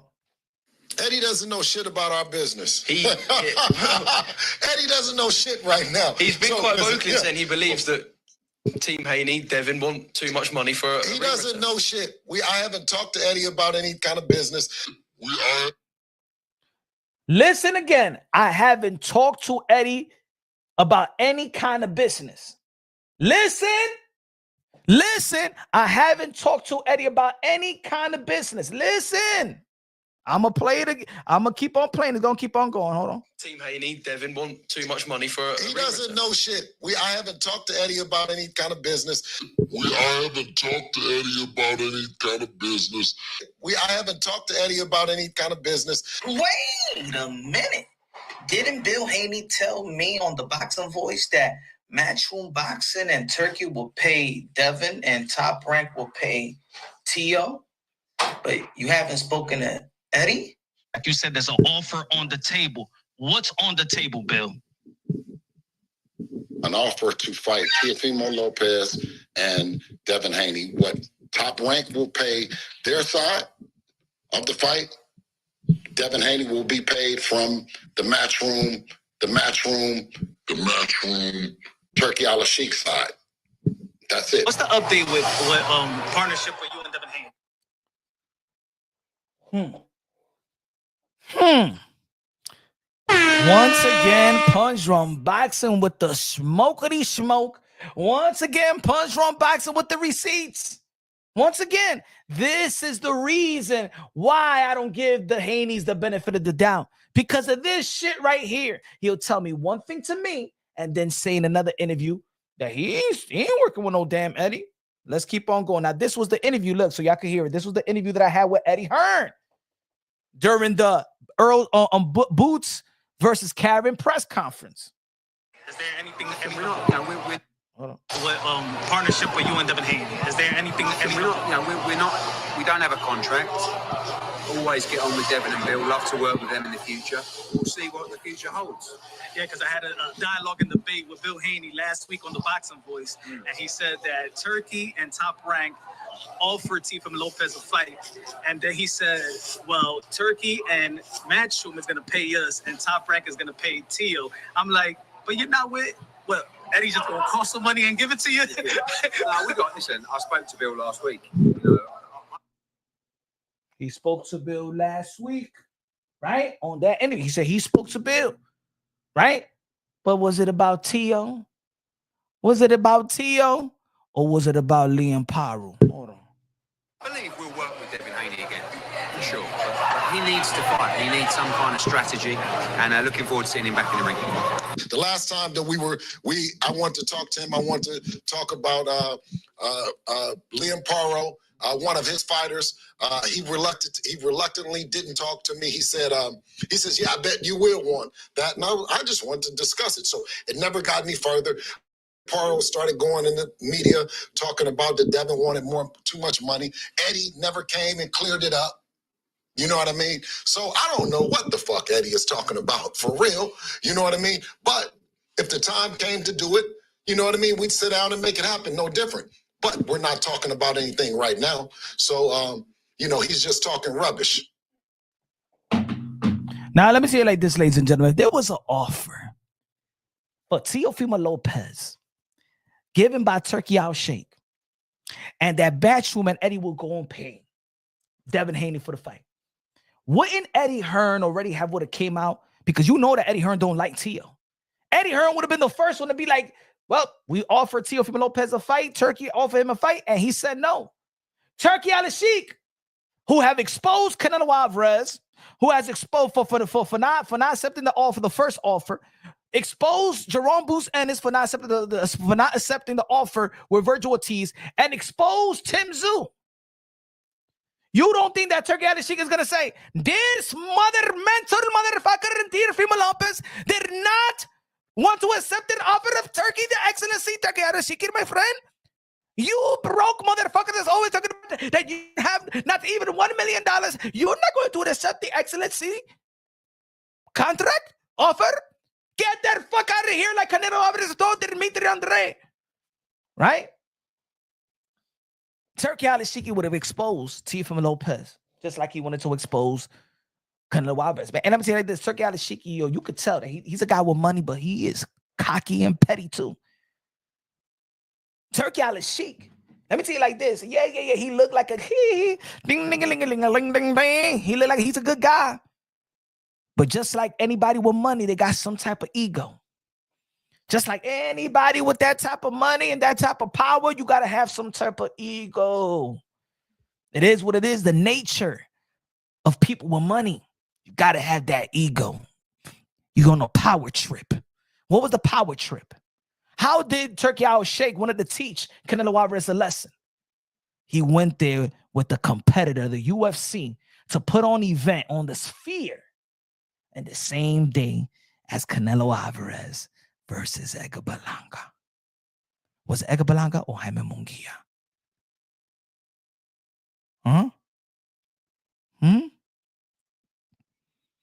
That's how petty. Some people could be petty. That was a petty move by Turki Al-Sheikh. That was a petty move. He was trying to teach Canelo Alvarez a lesson that I am the new king. Oh, or you, when you decline my offer, that was like a spit in the face to Turki. You declined me, motherfucker. I ain't going to put an event in Cinco de Mayo. I am now the best in the Mexican world. Cold in the building. Shout out to Turki. Turki, man, we got love for you, man. Don't think this is just jokes, all right? You're never going to get media credentials, my friend. Don't come to rehab, my friend.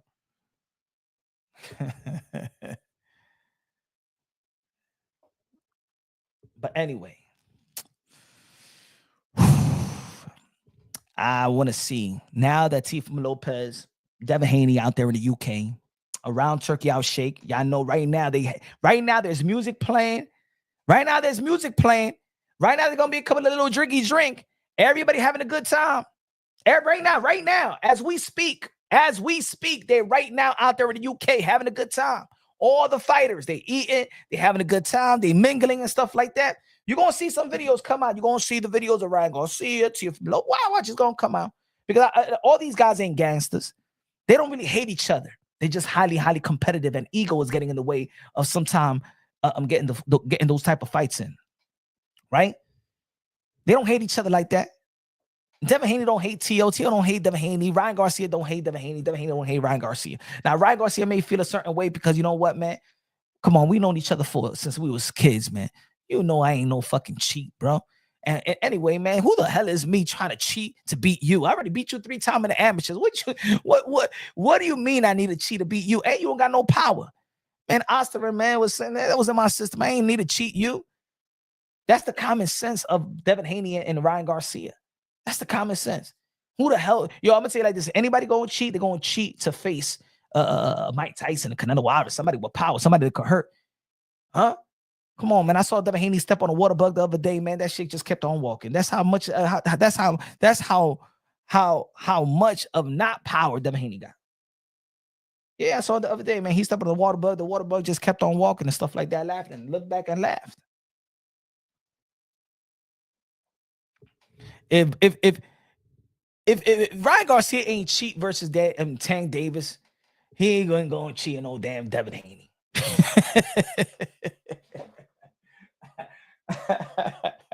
Come on, folks. Quit it with the cheat stuff. Did he have banned substance in the system? Yes. Did he cheat? No. Did that enhance him? No. And that's why Devin Haney's never getting the benefit of the doubt over that ass whooping. But could Devin Haney go back to the drawing board and fix that? I believe so. I believe that Devin Haney could go back to the drawing board and adjust. I do believe that. Because just like in the amateurs, Ryan Garcia beat him, and then Devin Haney will make adjustments and beat him. And then Ryan Garcia will make an adjustment and beat him. And then Devin will make an adjustment and beat him. Nobody knows Ryan Garcia quite like Devin, and nobody knows Devin quite like Ryan Garcia. The difference is they didn't have no headgear, and it was 8-ounce glove. That's just the difference. And he got caught. And maybe Devin Haney was just too comfortable because he already fought that Ryan Garcia so much. Go look at the amateur. Go look at the amateur fights. They fought the same way. The same way Ryan Garcia fought and the same way Devin Haney fought. Even Devin Haney went out there in the amateurs. Go watch the last amateur fight. Devin Haney was going out there trying to knock out Ryan Garcia too. They so comfortable with each other. Maybe Devin Haney already knew. I know Ryan Garcia, man. Look at his body. He ain't training like that. And he ain't focused. I know Ryan Garcia my whole life. Look at the way he's talking. Nah, I'm going to get him. I'm going to knock him out.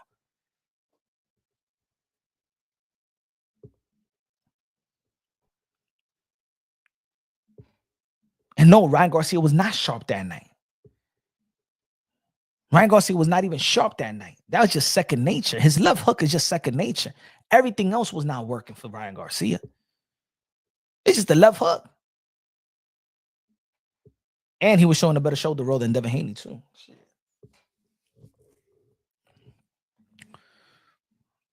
But I want to see now that Teofimo Lopez and Devin Haney is out there with Turki Al-Sheikh. I want the questions. Who's going to ask Turki Al-Sheikh the question?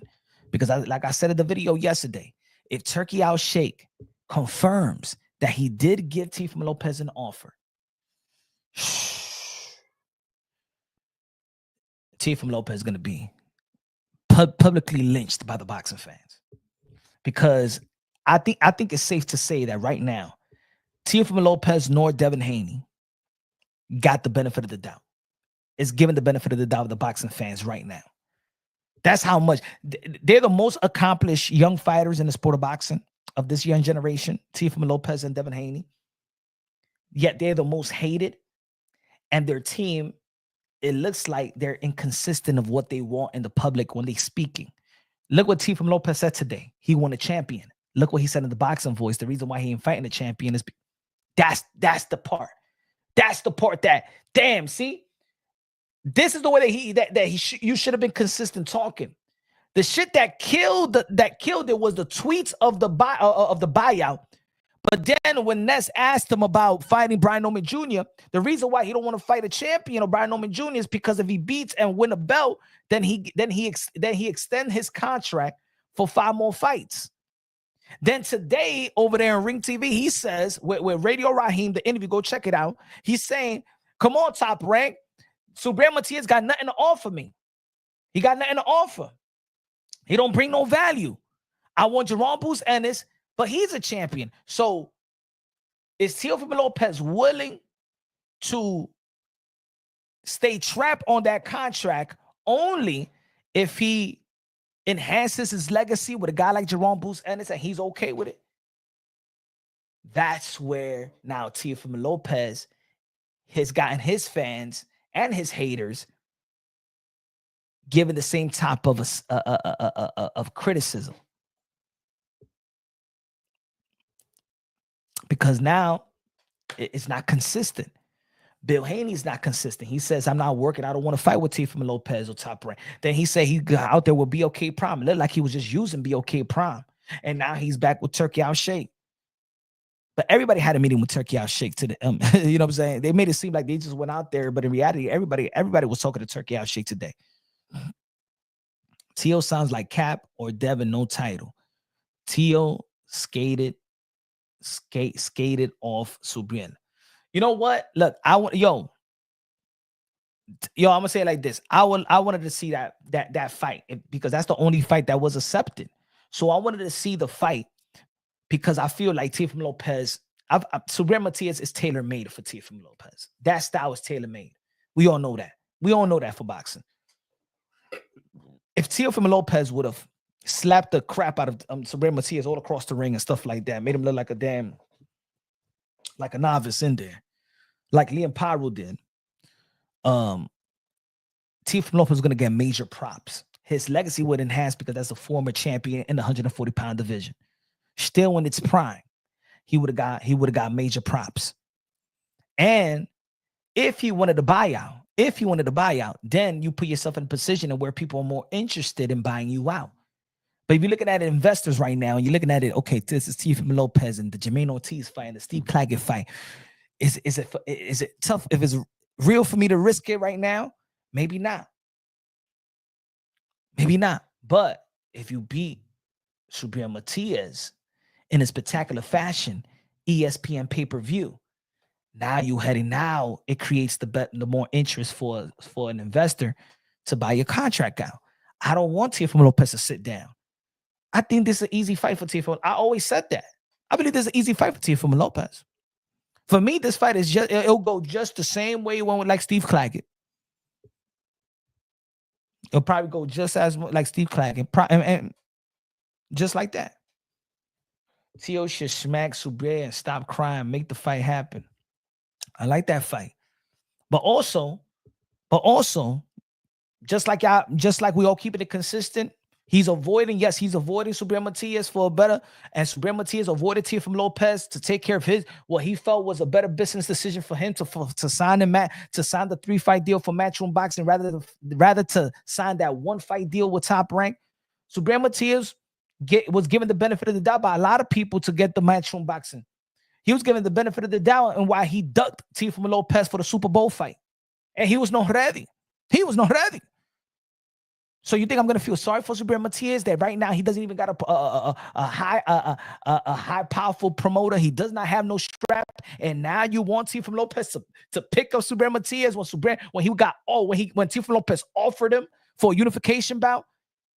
Nah, you ain't shaming no Teofimo Lopez with Subriel Matias, even though I want to see the fight. But we ain't shaming Teo for Subriel. He lost that opportunity. Oh, y'all talking about, Teofimo Lopez begging? That's Subriel Matias. He'll be begging because he got nothing. He don't got a big promoter. No, he got the strap no more. Subriel Matias right now, with anybody else, is $100,000 fighter right now. And ain't nobody gonna get, especially now that he's not even in a major, he don't even have a major promoter. Ain't nobody. He lucky he's getting close. He's lucky he even got an offer from Teofimo Lopez in Top Rank. He said, "You sound crazy, my guy. Fuck Tio, man, making you look crazy, bro. Nah, y'all crazy. You crazy. Y'all crazy. You guys want to shame everybody, but he ain't step up for a unification bout. We wanted to see the best fighting the best." And Panda, and put it this way, BK and Panda left Subriel Matias too. Everybody left Subriel Matias. Subriel ain't the same guy. And Cambosa ducked Tio too. Because he's Australian. Subriel, and I said it a long time ago, bro. Subriel Matias never tapped the imagination, the emotions of the Puerto Rican fan base like that. He should have never been training in Mexico as a Puerto Rican. He never represented like that. And I said this a year ago. That was the issue with Subriel Matias. Subriel Matias never captured that emotions and the Puerto Rican fan base like Amanda Serrano, even Edgar Berlanga, like Xander Zayas. These people are tapping into the Puerto Rican market. Subriel Matias was in Mexico training, coming out with Mexican songs in his entrance. He was coming out with Mexican songs, not even Puerto Rican. He wasn't showing that. He wasn't engaged with the island. He wasn't engaged. As soon as he got to that with that promoter, he started training out here. He wasn't engaging like that. 33 years old, gonna be 34 years old in March.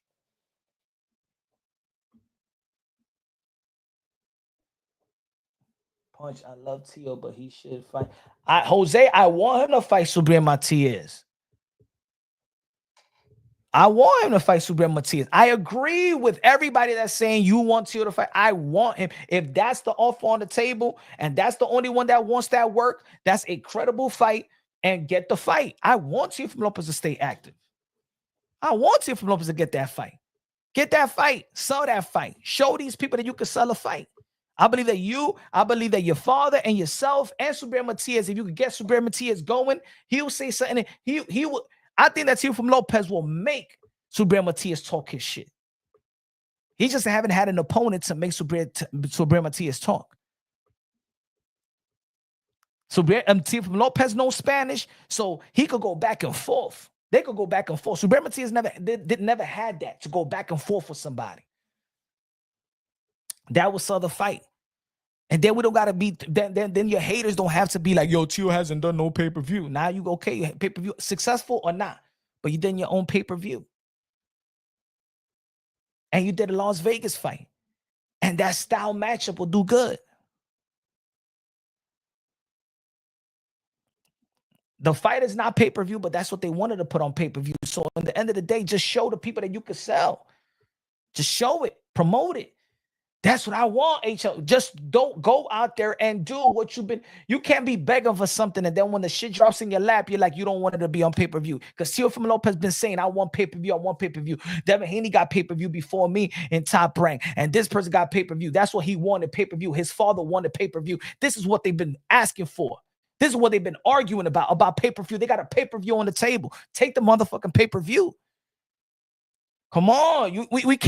We can't turn backwards and say, oh, yo, Tio should get the pay-per-view. Yo, these guys haven't get the pay-per-view. These guys got pay-per-view before him. Yo, get the pay-per-view. Yo, and he's fighting for the pay-per-view.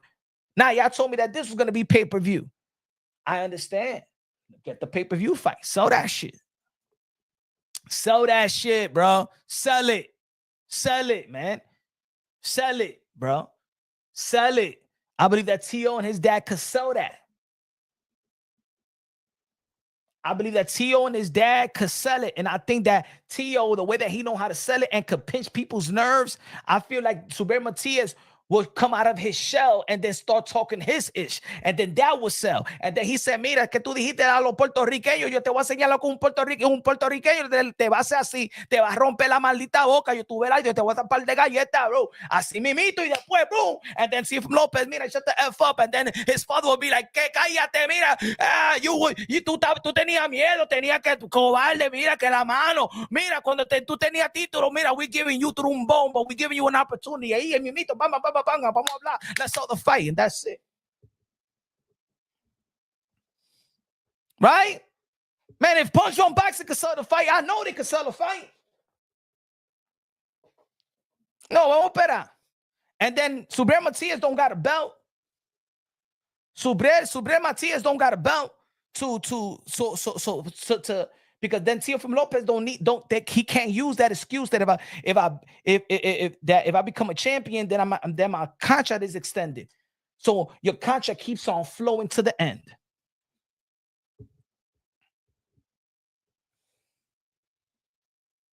Now, if Eddie Hearn, because Eddie Hearn said there's an offer on the table for Jerome Boots Ennis, and Eddie Hearn says if we can't secure that deal, and this is what it is, Teofimo Lopez is, wait a minute, Top Rank. Wait a minute.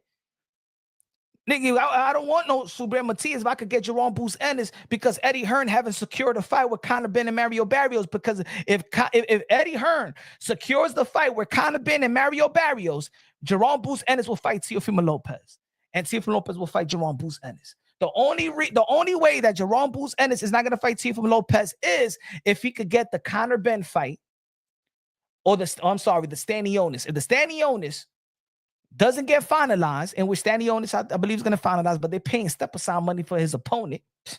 So they already wasted money on this unification, but y'all know that fight ain't going to make money.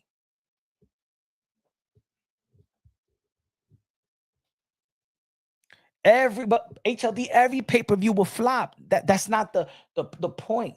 The point is give him what he wanted. And that's what I mean. He was arguing for it. So give him what he wanted. Then he's like, no, when he found out that he's not gonna get paid the same way. I understand that he'd rather have it in free TV to get a better guarantee. But that's like when eso como that será que if you ask for something and then you get it, después tú todavía, porque tú me diste esto. But this is not what you've been asking for. So what's the problem now? ¿Qué el problema? Dime, what's the problem? You want to be creative. Remember, he said he's creative. He want to be creative to get his own. And then they let him have creative. You can do whatever you want to do with the Super Bowl week. Create your own thing. They gave Teofimo Lopez the creative thing. That fight with Super Bowl week was all Teo. Everything that you saw around was all Teo. They gave him the creative power. You want a creative power? You say you Disney? Boom. Do whatever you want to do. We got your back. Everything that he asked for outside of enhancing his payday, he got.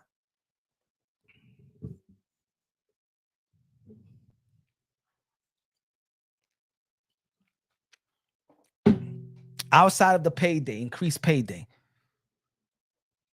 But then when they give you, did they give Teofimo Lopez the big room, Madison Square Garden versus Sando Martin? Did they give it to him? Yes, they did. Now, if there's a lot of people that didn't want to support him, that's on the people. The people also has failed them for his haters to say, man, these fighters, these guys, he don't sell arenas. Where's the people also? Because they gave him the big room. They gave him Madison Square Garden versus Sando Martin. They didn't give him the Hoodoo Theater. They gave him Madison Square Garden. How was the performance? At the end of the day, you got to you got to perform. How's perform versus Jermaine Ortiz?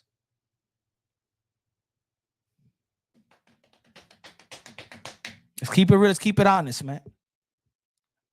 Let's keep it real. Let's keep it honest. And that was a Las Vegas fight. Super Bowl week. And I was a fan. I was asking for. I put it out there way before anybody put it out there. Punch. I think Teo should fight and Canelo on the card. That shit would be crazy. If it's a rehash. Mill City Boxing says, so did Matias duck Teofimo Lopez the first time, or was it a bluff when he had the title? I think that Matias ducked him. I think Teofimo Lopez, Subriel Matias ducked Teofimo Lopez, and there was another offer on the table that he went with. He chose what he felt was a better business decision and go to Matchroom Boxing. For me, it wasn't no damn that his hand was hurt. Now Matias don't have no strap. He got no power. He don't got nothing big on the table. So now, oh yeah, I'll fight Teofimo Lopez now. Nah, yeah, you fight Teofimo Lopez now because you got nothing to lose. Yeah, it's easy to fight Teofimo. Hey, yo, Mel said it's easy to fight Teofimo Lopez now. You got nothing to lose. Now, sí, claro que sí. ¿Cuánto? Yo firmo aquí mismito, ahora mismito. Mira, nena, ¿dónde que firmo? Aquí mismito, sí, ahora sí. ¿Cuándo me van a pagar? ¿Qué me importa a mí? Yo sé que me van a pagar más lo que me están dando aquí. Porque ya Eddie Hearn se fue. Hasta Panda me dejó. Hasta la mujer casi me va a dejar a mí. Tengo que firmar esto. Dame, Teofimo López. Ahora el tigre quiere pelear ahora. Ahora el tigre quiere pelear. Ahora el tigre está ready. Ahora el tigre está ready today. Are you ready?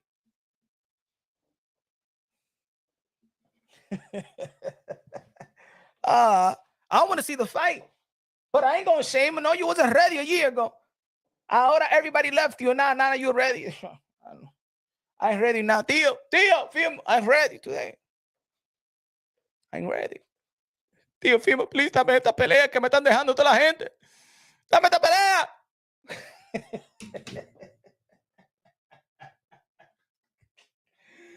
Theo don't want to lose that belt. He holding the W9. The WBO put him on. He's a super champion. So he don't hold the belt hostage. He's a super WBO champion, meaning his mandatory just don't come that easy. Don't come around. He ain't gonna come around. When's the last time Teofimo Lopez got mandated since he's holding the belt hostage? Matter of fact, he defended the belts. As a matter of fact, he wasn't holding the belt hostage because the guy that ducked him was Subriel Matias. Subriel Matias would have got the first opportunity to unify the titles with Teofimo Lopez. What are you talking about? He held the hostage now. No. Subriel Matias could have fought. Subriel Matias could have fought Teofimo Lopez February, bro. That could have been the first fight after John Taylor. Oh, Teofimo Lopez is afraid of Subriel. Ahora di que tiene miedo. Who the one that's sending Subriel? Who the one that's been sending Subriel Matias contracts? Tio side or Subriel Matias side? Dime, mi gente, porque ustedes saben más que yo. Anybody in the chatty party que right now in the chat? Dime, who's sending who contracts? Tio's team to Subriel or Subriel to Teofimo Lopez? Dime ustedes. Dime, porque estamos en crack today. Who's been sending who an offer? And let me say it like this: if Teofimo Lopez team doesn't send Subriel an offer, what's on the table for Subriel Matias? Huh?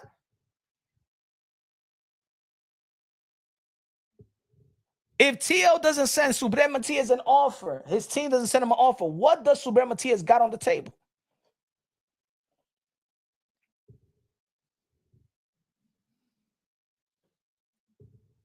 $75,000, $100,000. Remember, he don't got a belt.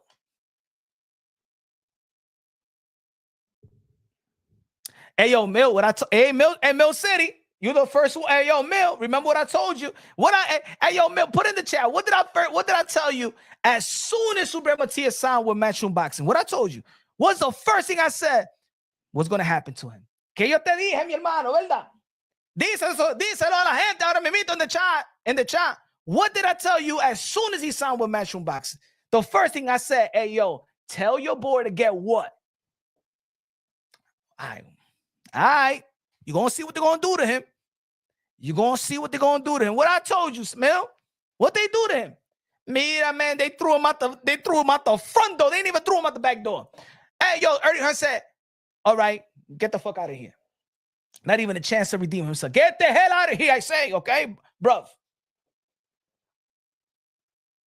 They disrespected him so much, they brought Liam Paru back to Puerto Rico. What did I say? Come on, Mel. Come on, Millie. Tell the people what I told you as soon as he ducked Teofimo Lopez and won a Matchroom Boxing.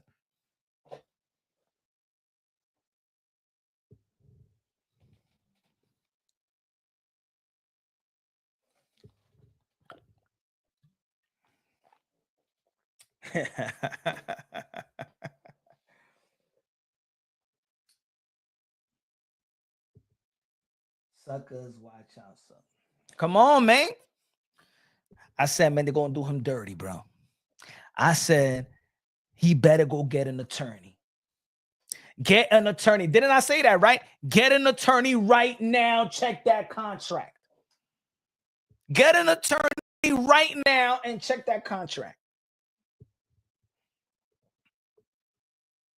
DK, if I lose, that's it, you could drop me. Nah, you got to take that shit out the contract because nah. I want to know that win, lose, or draw, and I'm a champion.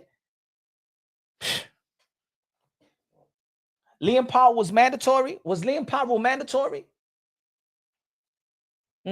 Was Liam Powell the mandatory to Subriel Matias? Or they negotiated the deal? Was Liam Powell a mandatory or they negotiated a deal to get that fight?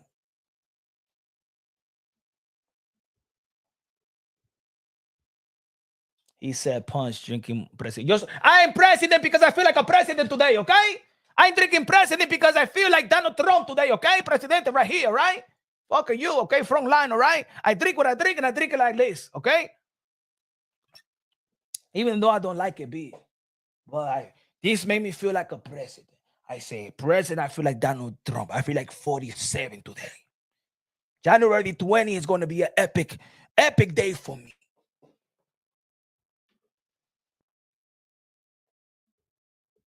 Also, you trying to say fresh promotion did him dirty? Thank you, Bang Bang. But that wasn't that wasn't a purse bid, or they didn't order the purse bid. They didn't order, they had to they negotiated. It wasn't like he was a mandatory position, but it wasn't a mandatory. So how the F he doesn't have a rematch clause in that contract? How the F doesn't dumb Suprema TS people didn't put a rematch clause on that contract? Hey yo, Mil, what did I tell you in the big? As soon, tell Mil the same day he signed with Matchon, I said, man, tell your boy to get an attorney right now. Because I already when I listened to him talk, and he said, oh, mi promotor, he do everything, mi promotor, como no mira nada, no sabe nada. Ese tigre no sabía nada. Had an IBF champion, no mandatory, and to fight Liam Pyro, and he doesn't have a rematch clause. Mira qué pendejo. Lo cogieron como un pendejo. Lo cogieron como un pendejo. And I knew that from the beginning.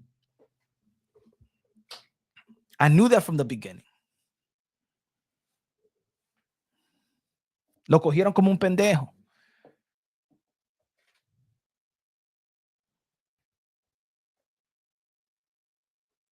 He said, Punch, you're going to be happy either way. T.O. your guy and Suprema T in Puerto Rico. Nah, I like the fight. Bro. Yo, bro. Cool. I like the fight, man. I don't want Teofimo Lopez to sit out. I don't. I told Teofimo Lopez, my brothers. Yo, I'm blunt like that. Anybody that meet me, I'm blunt like that, bro. The way that I talk here, the way that I talk in person. I'm like that. I want Suprema T. I want Teofimo Lopez to fight Suprema T. If there's nothing on the table, that's the biggest fight on the table out of any other names that we heard of. I'd rather you fight. Yo, put it this way, I'm probably even more interested. It will be more of a legacy fight for Teofimo Lopez to fight Brian Oman Jr., but I even be more interested of the Suprema T. and Teofimo Lopez, because I believe that they could promote it better. They could promote it. I even think it will be a bigger fight.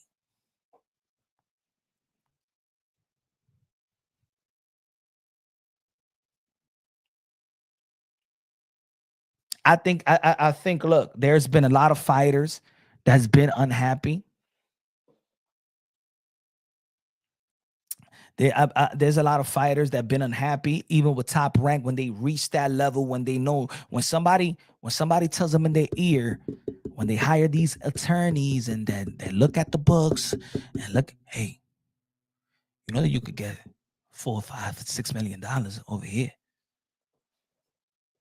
It happened to everybody. That's why there's people that could be frustrated with Teofimo Lopez, but also when he's saying about the buyout, we got to give him the benefit of the doubt, because us hardcore boxing fans know when a top ranked fighter reaches to that level, we know they just can't give him more than what, they just can't. It's like something like they just don't want to give a fighter more. Happened to Terrence Crawford, happened to Floyd Mayweather, happened to Oscar De La Hoya, happened to Andy Ruiz went for a buyout. Edgar Berlanga had a buyout. Teofimo Lopez. I'm going to tell you, the only faithful, Miguel Cotto left Top Rank. Nonito Donaire left Top Rank. Mikey Garcia left Top Rank. Let's stop acting like what Teofimo Lopez, his battle with Top Rank at the stage that he's at. If he stays with Top Rank, he's going to keep on getting $2 to $3 million. $2 to $3 million. It does not going to go up. It's not going to go up $2, $3 million. $2, $3 million. $2, $3 million. $2, 3. Nah, yeah. Edgar Berlanga left, got way more money. Andy Ruiz got Anthony Joshua. Mikey Garcia got way more money. Floyd Mayweather had way more money. Oscar De La Hoya had way more money. Nonito Donaire had way more money. Y ustedes se están quedando aquí como what Teofimo Lopez is on. Nah, man. Tio, nah, man. Nah, Tio, nah. You can't sell. Oh, yeah, because Mikey Garcia was setting out arenas all over the place, right? Nonito Donaire was sending out arenas all over the place too. Huh? Is Edgar Berlanga was sending all over the place too? Did Andy Ruiz sell all over the place too? Yo, don't let the hate that y'all have for Teofimo Lopez, put y'all dumb. You know what I'm saying? Don't hate Teofimo Lopez that much to the point that you're going to downplay your intelligence. You're going to insult your intelligence. Don't do that to yourself. I would like to see the fight because I believe that Subriel Matias is tailor-made. It could be if they're strategic and they could sell this fight good. I believe that everybody in boxing will watch the fight. That's number one. I believe that Teofimo Lopez could make Subriel Matias talk that Puerto Rican shit because Liam Powell's not going to do it. None of the opponents that Subriel Matias, but he could do it. Tio could bring out, and because Tio said what people misconstrue his word or what he really think of Puerto Ricans, there's a storyline to sell. As a matter of fact, there's more of a storyline now than what it was when they could have fought for the unification bout.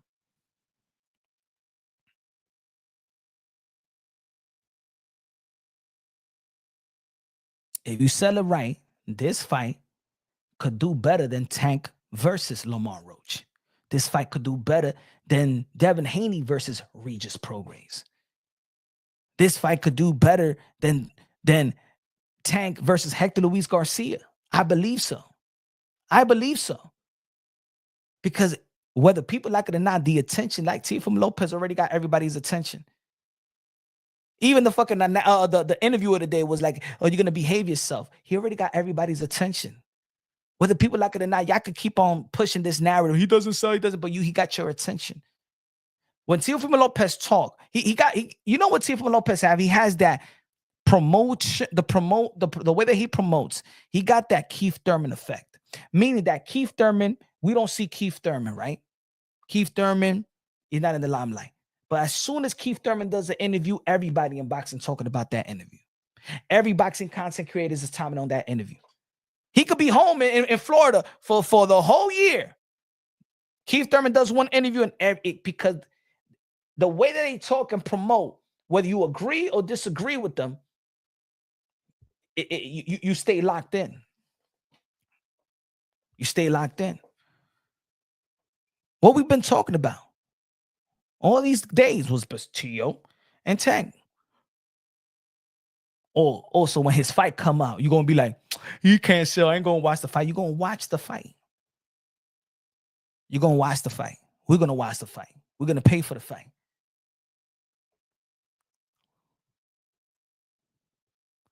He said, Tio sometimes say a lot, but really not saying much. No. I think, sometimes he can remind us as,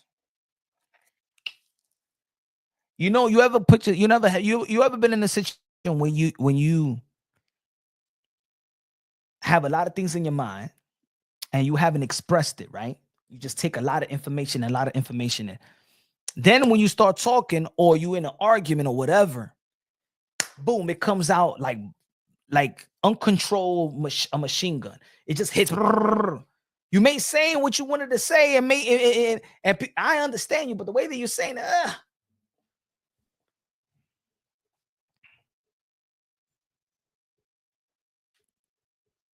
I don't think that the tweets and that interview with the boxing boy did him any justice. I don't think it did any justice because it made him contradict everything that people thought and was giving him the benefit of the doubt just a week ago.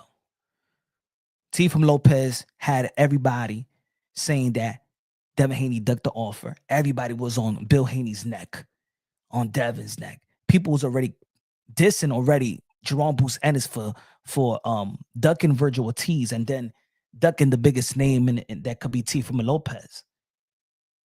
I think that Teofimo Lopez versus Jerome Bruce Ennis is more interesting than Stanionis versus Boots. Everybody knows that. But because you said what happened when they asked you about the Brian Norman Jr. and you said that fighting a champion would just extend my contract and I want to buy out, then it justifies people thinking that, oh, what about, so then you was talking about that you want to fight Bud Crawford, but he's a champion. Then you would have been hooked on 5 more fights or 5 more years with Top Rank. If you would have fought Jerome Bruce Ennis, then you would have been locked in. So what's the angle? What's the truth? You're contradicting yourself. And then today, in the interview today with Radio Raheem, he said, he wants Boots, he wants Devin, he wants Ryan, and he wants Terrence Bud Crawford.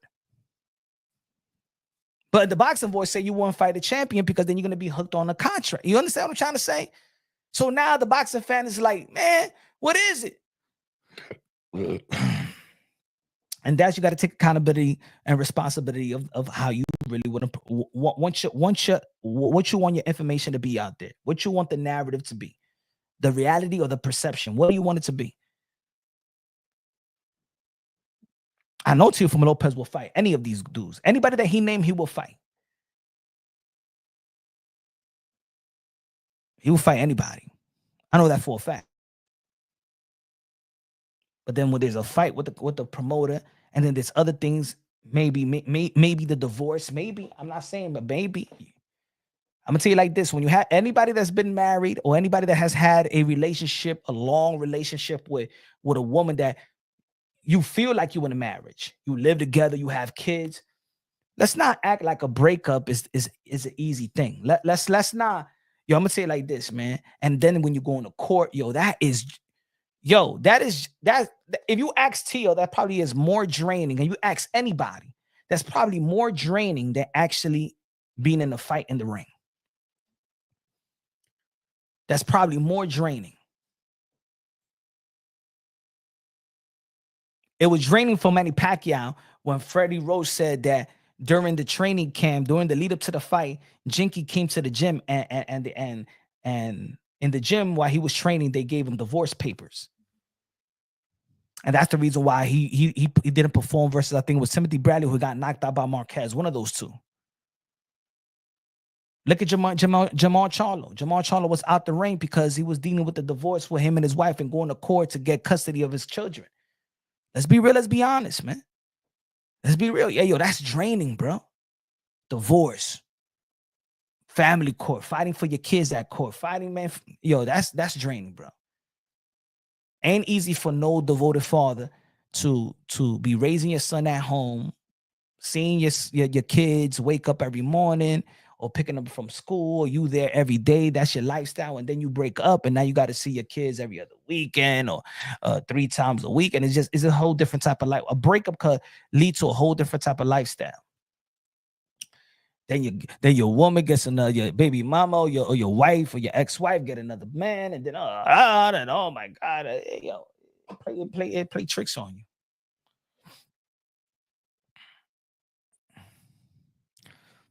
HLD said, I thought that Turkey was going to confirm his offer to Tio. Haney BS train in full effect. That's what I was waiting for today. Hey, HLD, I was waiting for that today. Still, I haven't heard no confirmation. I was waiting for that today.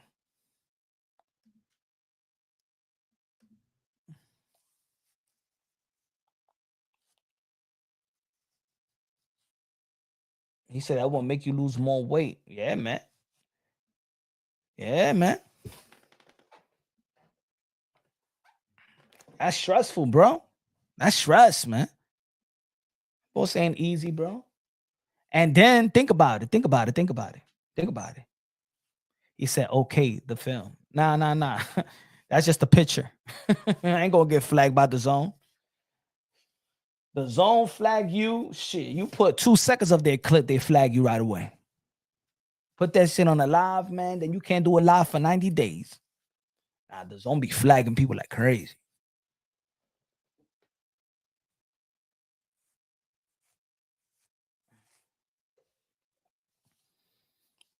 But I even tweeted yesterday and I said, man, what's happening? Why they didn't invite Teofimo Lopez? And poof, he showed up and presented an award.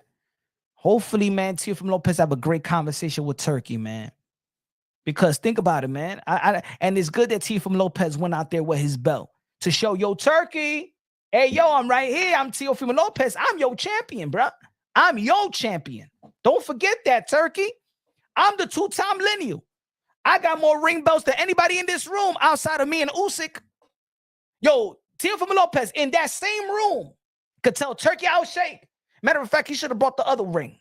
He should have went out there with 2 rings like this. Hey, yo, Turkey, you know who I am, right? You haven't mentioned my name, but let me reintroduce myself. My name is Teo.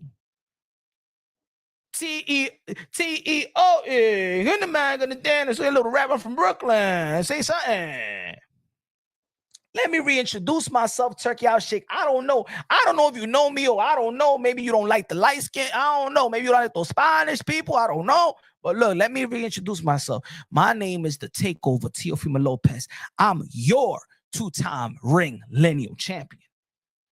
All right? Ain't nobody in this. Let me tell you like this, Turkey. I don't know if you know, but nobody in this room got more lineal champions and Ring Magazine champion but me and Usyk in this room right now. I don't know if Bill Crawford is here right now, but I just got as much as lineal champion he has. Hey yo, Turkey, guess what?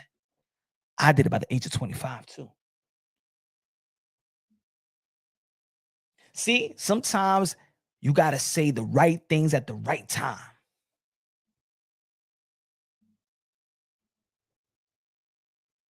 You got to say the right things at the right time. Turkey, what's good? And yeah, I love the way that Teofimo Lopez went out there with his belt to remind Turkey. You see them other people you dealing with, they don't got this. Hey, yo, Turkey, they don't got what I got. They never accomplished what I accomplished, Turkey. Put me in the ring with anybody. Go ask Top Rank about me. Go ask Top Rank when they put their best what I did to them. You like Lomachenko? Hey, yo, Turkey, you like Lomachenko? Josh Taylor? You like them little new champions? Yeah, I took them out. You Devin Haney is ready? I hope Teofimo Lopez said, oh, Turkey, look, I don't know. Maybe you sent an offer and it never got back to me. But can I read that offer that you did give me, that they said that you gave me? And Turkey, oh, no, wait a minute. Wait a minute, Teo. Who said I gave you the offer?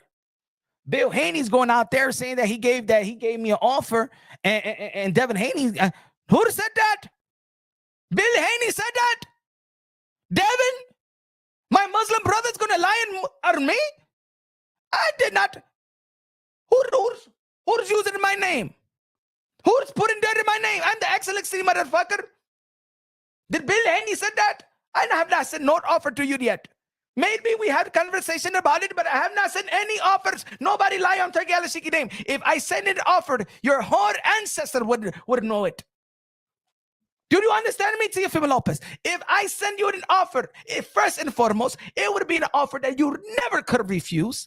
If I send you an offer, your ancestor would wake from the grave and would tell you to take that motherfucker, okay? So whoever told you that I send that offer, because when I send offer, you take.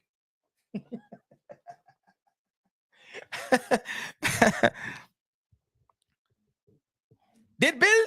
I want to speak to Bill. Bill Haney, come over here. Hey, what's up? No, don't WhatsApp me. Don't WhatsApp me. I'm Turkey, motherfucker. Did you say to the whole world that I'd send an offer to Teofimo Lopez? Oh, yeah, because we was talking about that, you dumb fuck. But the thing is, you don't listen. You talk too much. You pimp. I did not give nobody an offer, motherfucker.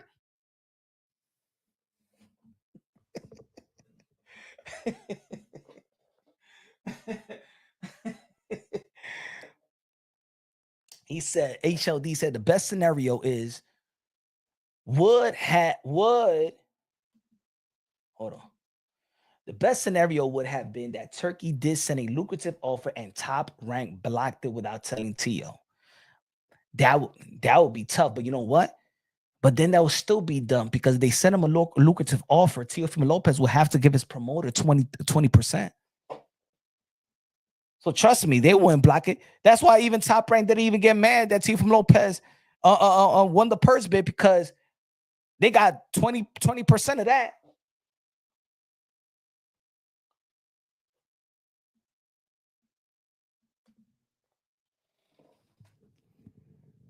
Who told you that, my friend? I am the Turk. I am the excellency, my friend. When I send offer, your ancestor would crumble that grave and smack the shit out of you if you don't take it. I'll give generational wealth. I am the excellency. You see Canelo over here? Canelo's right here to kiss the motherfucking ring. He understands who the fuck I am. Now he come to me.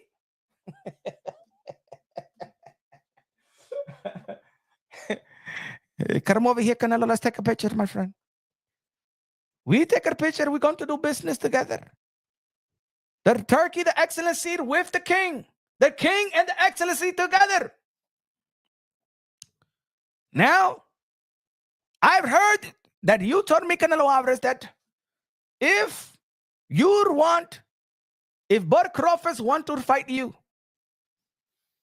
that you told me and you told the whole world to let Teofimo Lopez fight Bud Crawford first. And maybe, all right, I submit. I would have this crazy motherfucker that has my belt to fight Bud Crawford. But you promised me something, my friend. You were promised Turkey something, my friend. If Bud Crawford beat the crap out of this mental illness motherfucker and Teofimo Lopez, yes, because it's crazy motherfucker.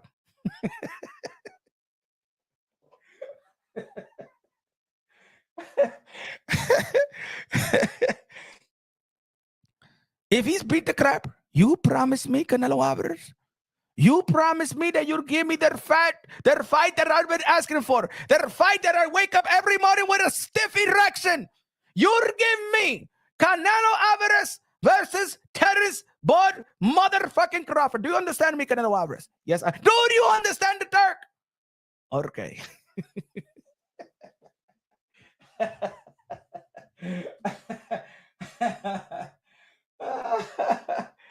Oh shit, I ain't never gonna get, man. I'm never gonna go to rehab season, man. Motherfuckers ain't never gonna give me no damn media credentials, man. Punch drum boxing, you'd make fun of me. One punch drum boxing. One punch drum boxing, you'd make fun of me.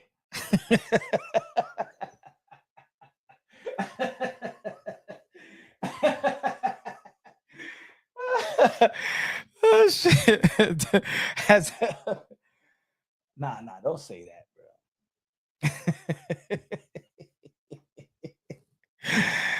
Oh, yeah. He said, punch drunk boxing, you would make fun of me? Do you make fun of me, my friend? Do you know who I am? Do you know who I am? I seen your live the other day. I seen your live. I don't talk like that. I don't speak like that, motherfucker.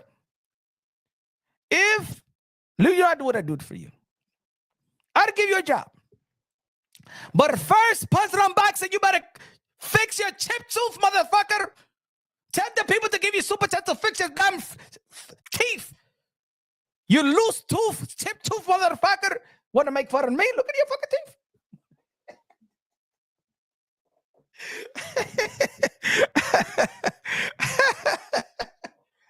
Oh, it's a guy that shit get sad for me to fix my teeth.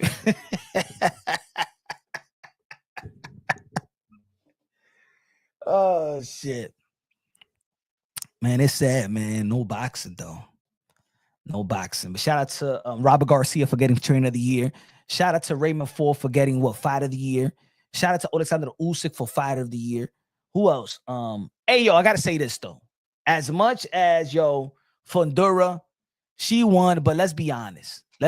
Katie Taylor. If anybody would have won, give it to Katie Taylor. Even though that I believe that Amanda Serrano did beat Katie Taylor, but on record, Katie Taylor beat Savannah Marsh. I'm seeing Savannah Marshall. Cameron. Right? She beat Cameron. She became a 2-division undisputed world champion by beating her, moving up to the 140-pound division, right? And beating her, and then beat Amanda Serrano. She should have been Woman Fighter of the Year. Katie Taylor. She should have been Women Fighter of the Year. And the two of the most biggest events in of women boxing. She should have been a Women Fighter of the Year. And the biggest event of the year, in my opinion, whether people like it or not, was Mike Tyson and Jake Paul. That was the biggest boxing.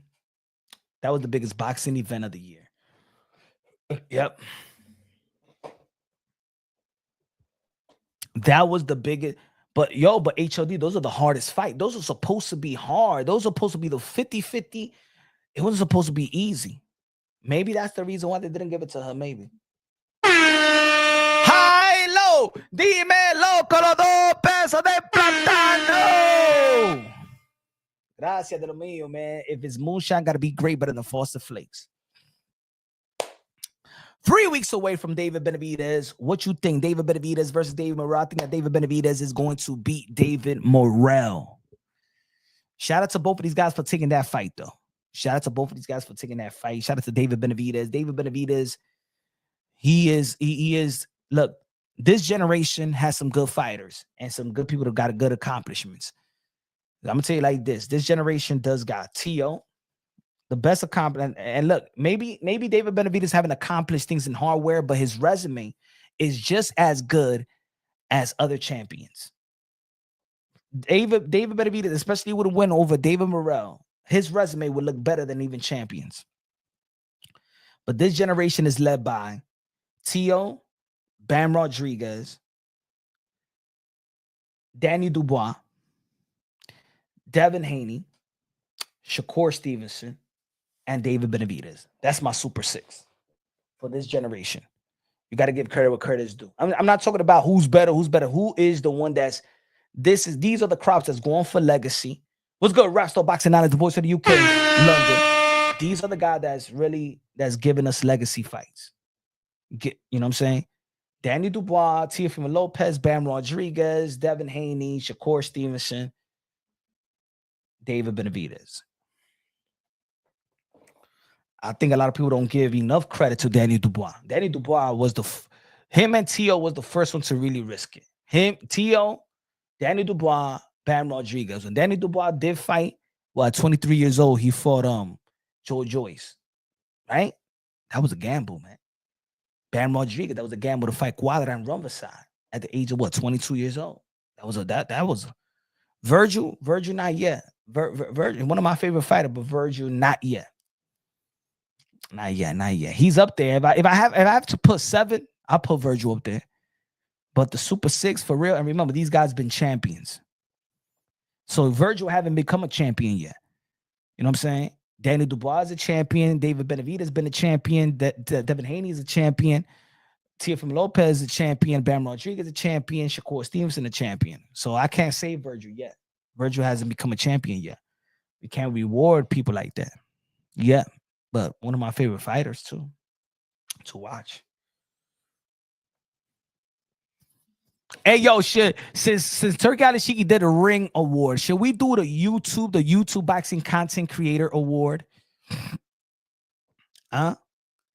Like the best live shows, the best videos, who creates the best thumbnails, who creates the best shorts. Yo, that would be cool, right? In the boxing, who's the best live commentary? Who's the best video?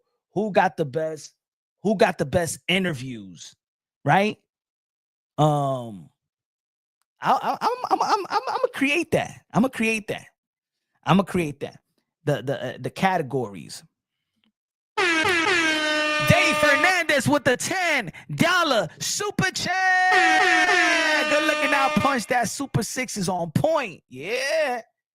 Tell like it is. Teofimo, Bam Rodriguez, Danny Dubois, Devin Haney, Shakur Stevenson, and David Benavidez. Finest female boxer, Sky Nicholson. Yes, Sky Nicholson know how to put it together too.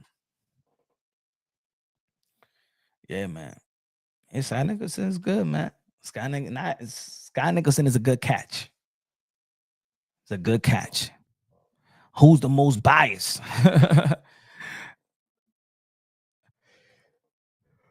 Let me see. Who's the best Live commentary, that would be one. Who got the best videos? Who's the most? Who got the best thumbnails? We could put the best thumbnails and stuff like that. Who got the best interview portfolio? Who got the best exclusives? Yeah, who got the best exclusive? Put it like that. BK4L we talking about YTBC hosts, like that. People got there that they're the host of their channel, not the Radio Raheem is seconds out, but he don't do what we do. You know what I'm saying? He don't do day in and day out. They don't do what we do. They're a different type of, they're like more independent media. We're like actually boxing content creators. They like independent media. You know, Joy's them and stuff like that. Good looking out, BK4 Life with the $10 super chat. Appreciate you, my brother. God bless. He said, man, I'll give Sky my sausage. Look at you. Eddie Hearn hitting Sky Nicholson raw, no protection. You guys, man. I got to admit, this ring event was much needed to give reference and prestige to such a iconic establishment of sport. And this was needed, man. I give 100% credit. Yo, HLD, this event, because I was still on the fence. Like, is it too good to be true?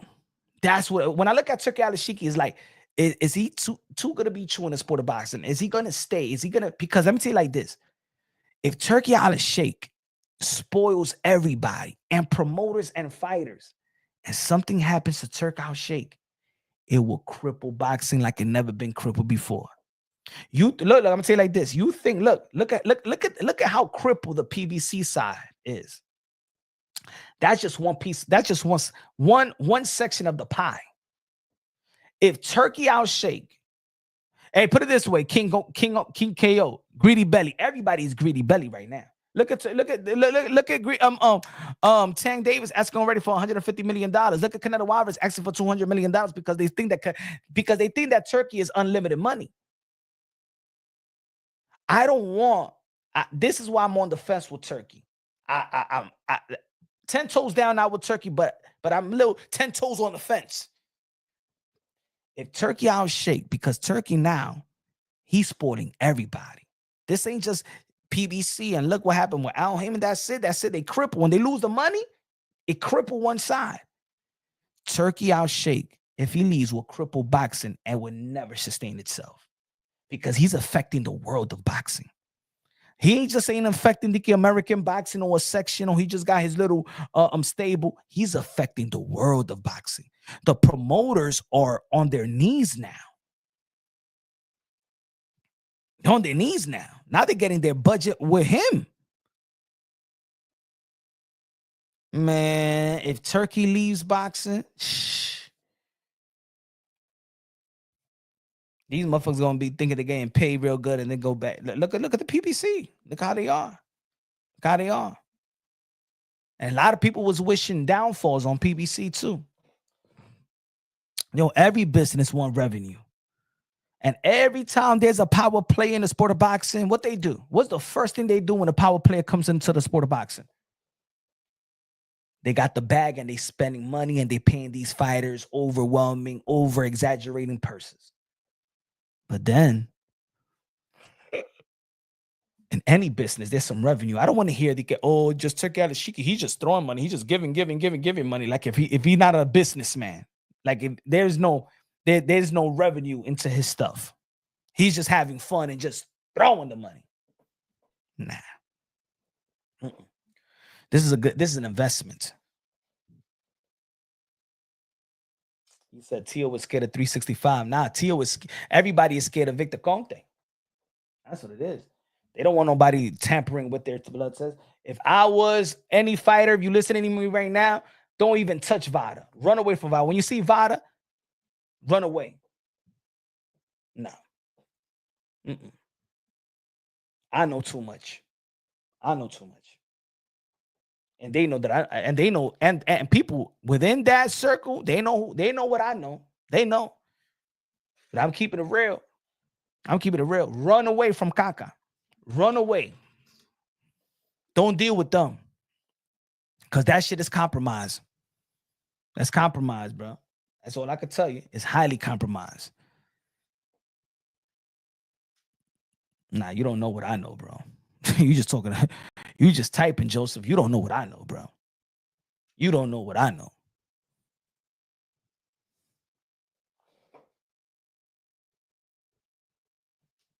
Nah, boxing will continue as always. I don't know about that. If people get used to Turkey, I'm not saying that. I'm saying when people get used to, when now where everybody's dependent on Turkey. See, right now, MAW boxing would do fine right now if he leaves right now because it's just the beginning. But if everybody depends on Turkey and they go on a 3-year run depending on Turkey, just Turkey, it will cripple boxing. Damn, bro, if Crawford fights Canelo, Canelo's going to walk through Crawford punches. What? I don't trust those snacks. Bro, Dave, it's not even about the snack. It's about everything is tampered over there. And I know that for a fact. I know that for a fact, man. And the thing is, they know that I know that for a fact. That's what they mean. These guys want, hey, yo, not even Pablo Escobar himself will test me on that. Man, you lie on my name and I'll sue you for everything you got. Yeah, I'll be just like Bill Haney. I'll sue them. I'm not talking about Bill. I'm talking about those that know. I know.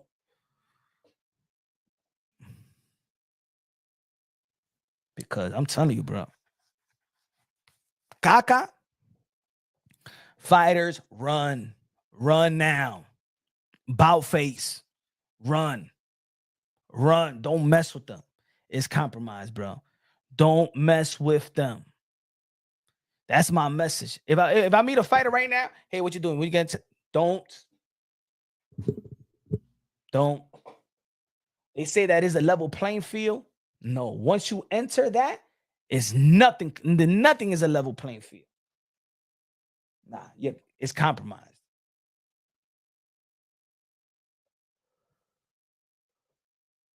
How about this?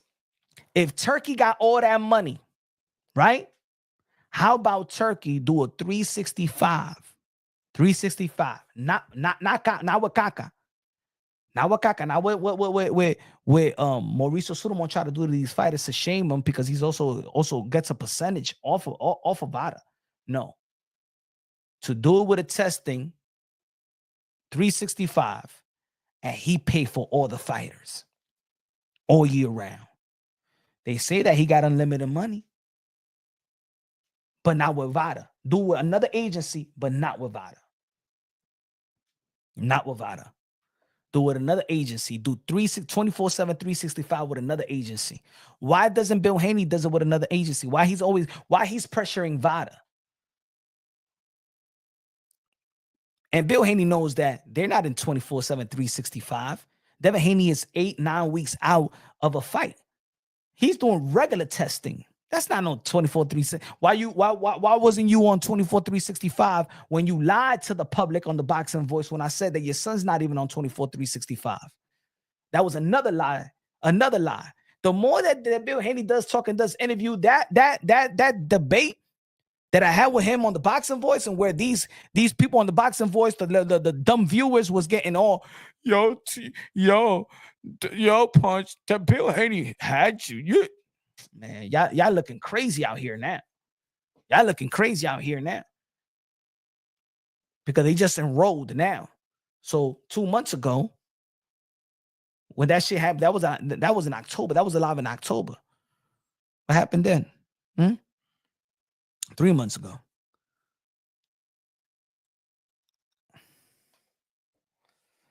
But anyway, ladies and gentlemen, y'all already know, man, it's a good live so far, man. Tomorrow we back at it. I'm glad that Canelo Alvarez and Turki Al-Sheikh is about to work together. It is what it is. Canelo Alvarez is the king. Turki Al-Sheikh is the boxing excellency, but the only excellent, the real excellency is God. You know what I'm saying? You know what I'm saying? That's the real excellent person. I mean, not person, but spirit, but it's God. We're gonna be talking about real boxing. Shout out to LD, Senor Martinez, and Amo Williams. That fight is gonna be good. They're already talking trash to one another. That's gonna be a good fight. Shakur Stevenson versus Kid Austin. Is Kid Austin gonna upset Shakur Stevenson? Shakur Stevenson looked trim, ready to go as well. You got Gervonta Tank Davis. He's ready to go as well. He looking like in incredible shape as well. Keyshawn Davis versus Baranchik. There's going to be a good fight. I believe that Keyshawn Davis is going to beat the crap. I just think that Keyshawn Davis is going to really outperform a lot of these guys in 135 pound division. If he does, if Keyshawn Davis does his thing, I'm talking about performance wise, and he outperforms Shakur Stevenson, it's like I said in the video.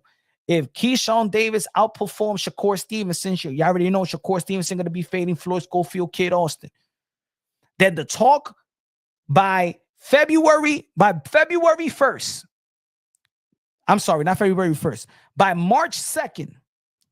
I'm talking about after Gervonta Tank Davis versus Lamar Roach. If Gervonta Tank Davis schools Lamar Roach, as we all expect, and Keyshawn Davis, beat the crap out of Dennis, and Shakur Stevenson go a whole 12 with Kid Austin, by March 2nd, the world of boxing, as for the lightweight, the best fight in the lightweight division unification bout will be Keyshawn Davis versus Gervonta Tank Davis. Keyshawn Davis will skip the line. Not really skip the line because he'll be a champion. But if he outperforms Shakur Stevenson, because right now I believe that the best fight in the lightweight division is Shakur Stevenson versus Gervonta Tank Davis. But if Keyshawn Davis outperforms Shakur Stevenson, there's gonna be a hell of a 3 weeks. It's gonna be a hell of a 3 weeks. It's gonna be a lot of content. There's got a lot of people that believe that, oh man, I want to see Shakur Stevenson and Tank. It's gonna switch up. It's gonna switch up. It's gonna be Keyshawn versus Tank. So if I was Shakur Stevenson, I better train to perform, not only to win, but to perform. But Kid Austin, man, he's durable and he's ready, and he knows Shakur Stevenson as well, and he got a chip on his shoulder, and he's a good young man with great skills that could go from orthodox southpaw, could punch from different angles, awkward footwork, probably one of the most athletic fighters in the sport of boxing. Ain't gonna be easy for Shakur Stevenson. I don't give a damn what the betting odds say. It ain't gonna be easy. Ladies and gentlemen, I hope you have the rest of your Saturday. Love y'all. I'm probably gonna drop a video later on, but love y'all. Take care. You already know, man. Have God in your heart. God first, everything second. Fight plus survive equals true champions. The best investment you can make in your life is have God in your heart, in your life. We're all brothers and sisters, sons and daughters of the Most High. Prayers for the supporters, prayers for the haters. Thank you for the people that donated to the channel. This is Punch Drunk Boxing, aka Mr. Moonshine himself, aka El Adobo, El Sazón, El Borracho, El Pastor de Boxeo. Love y'all. God bless. And on to the next.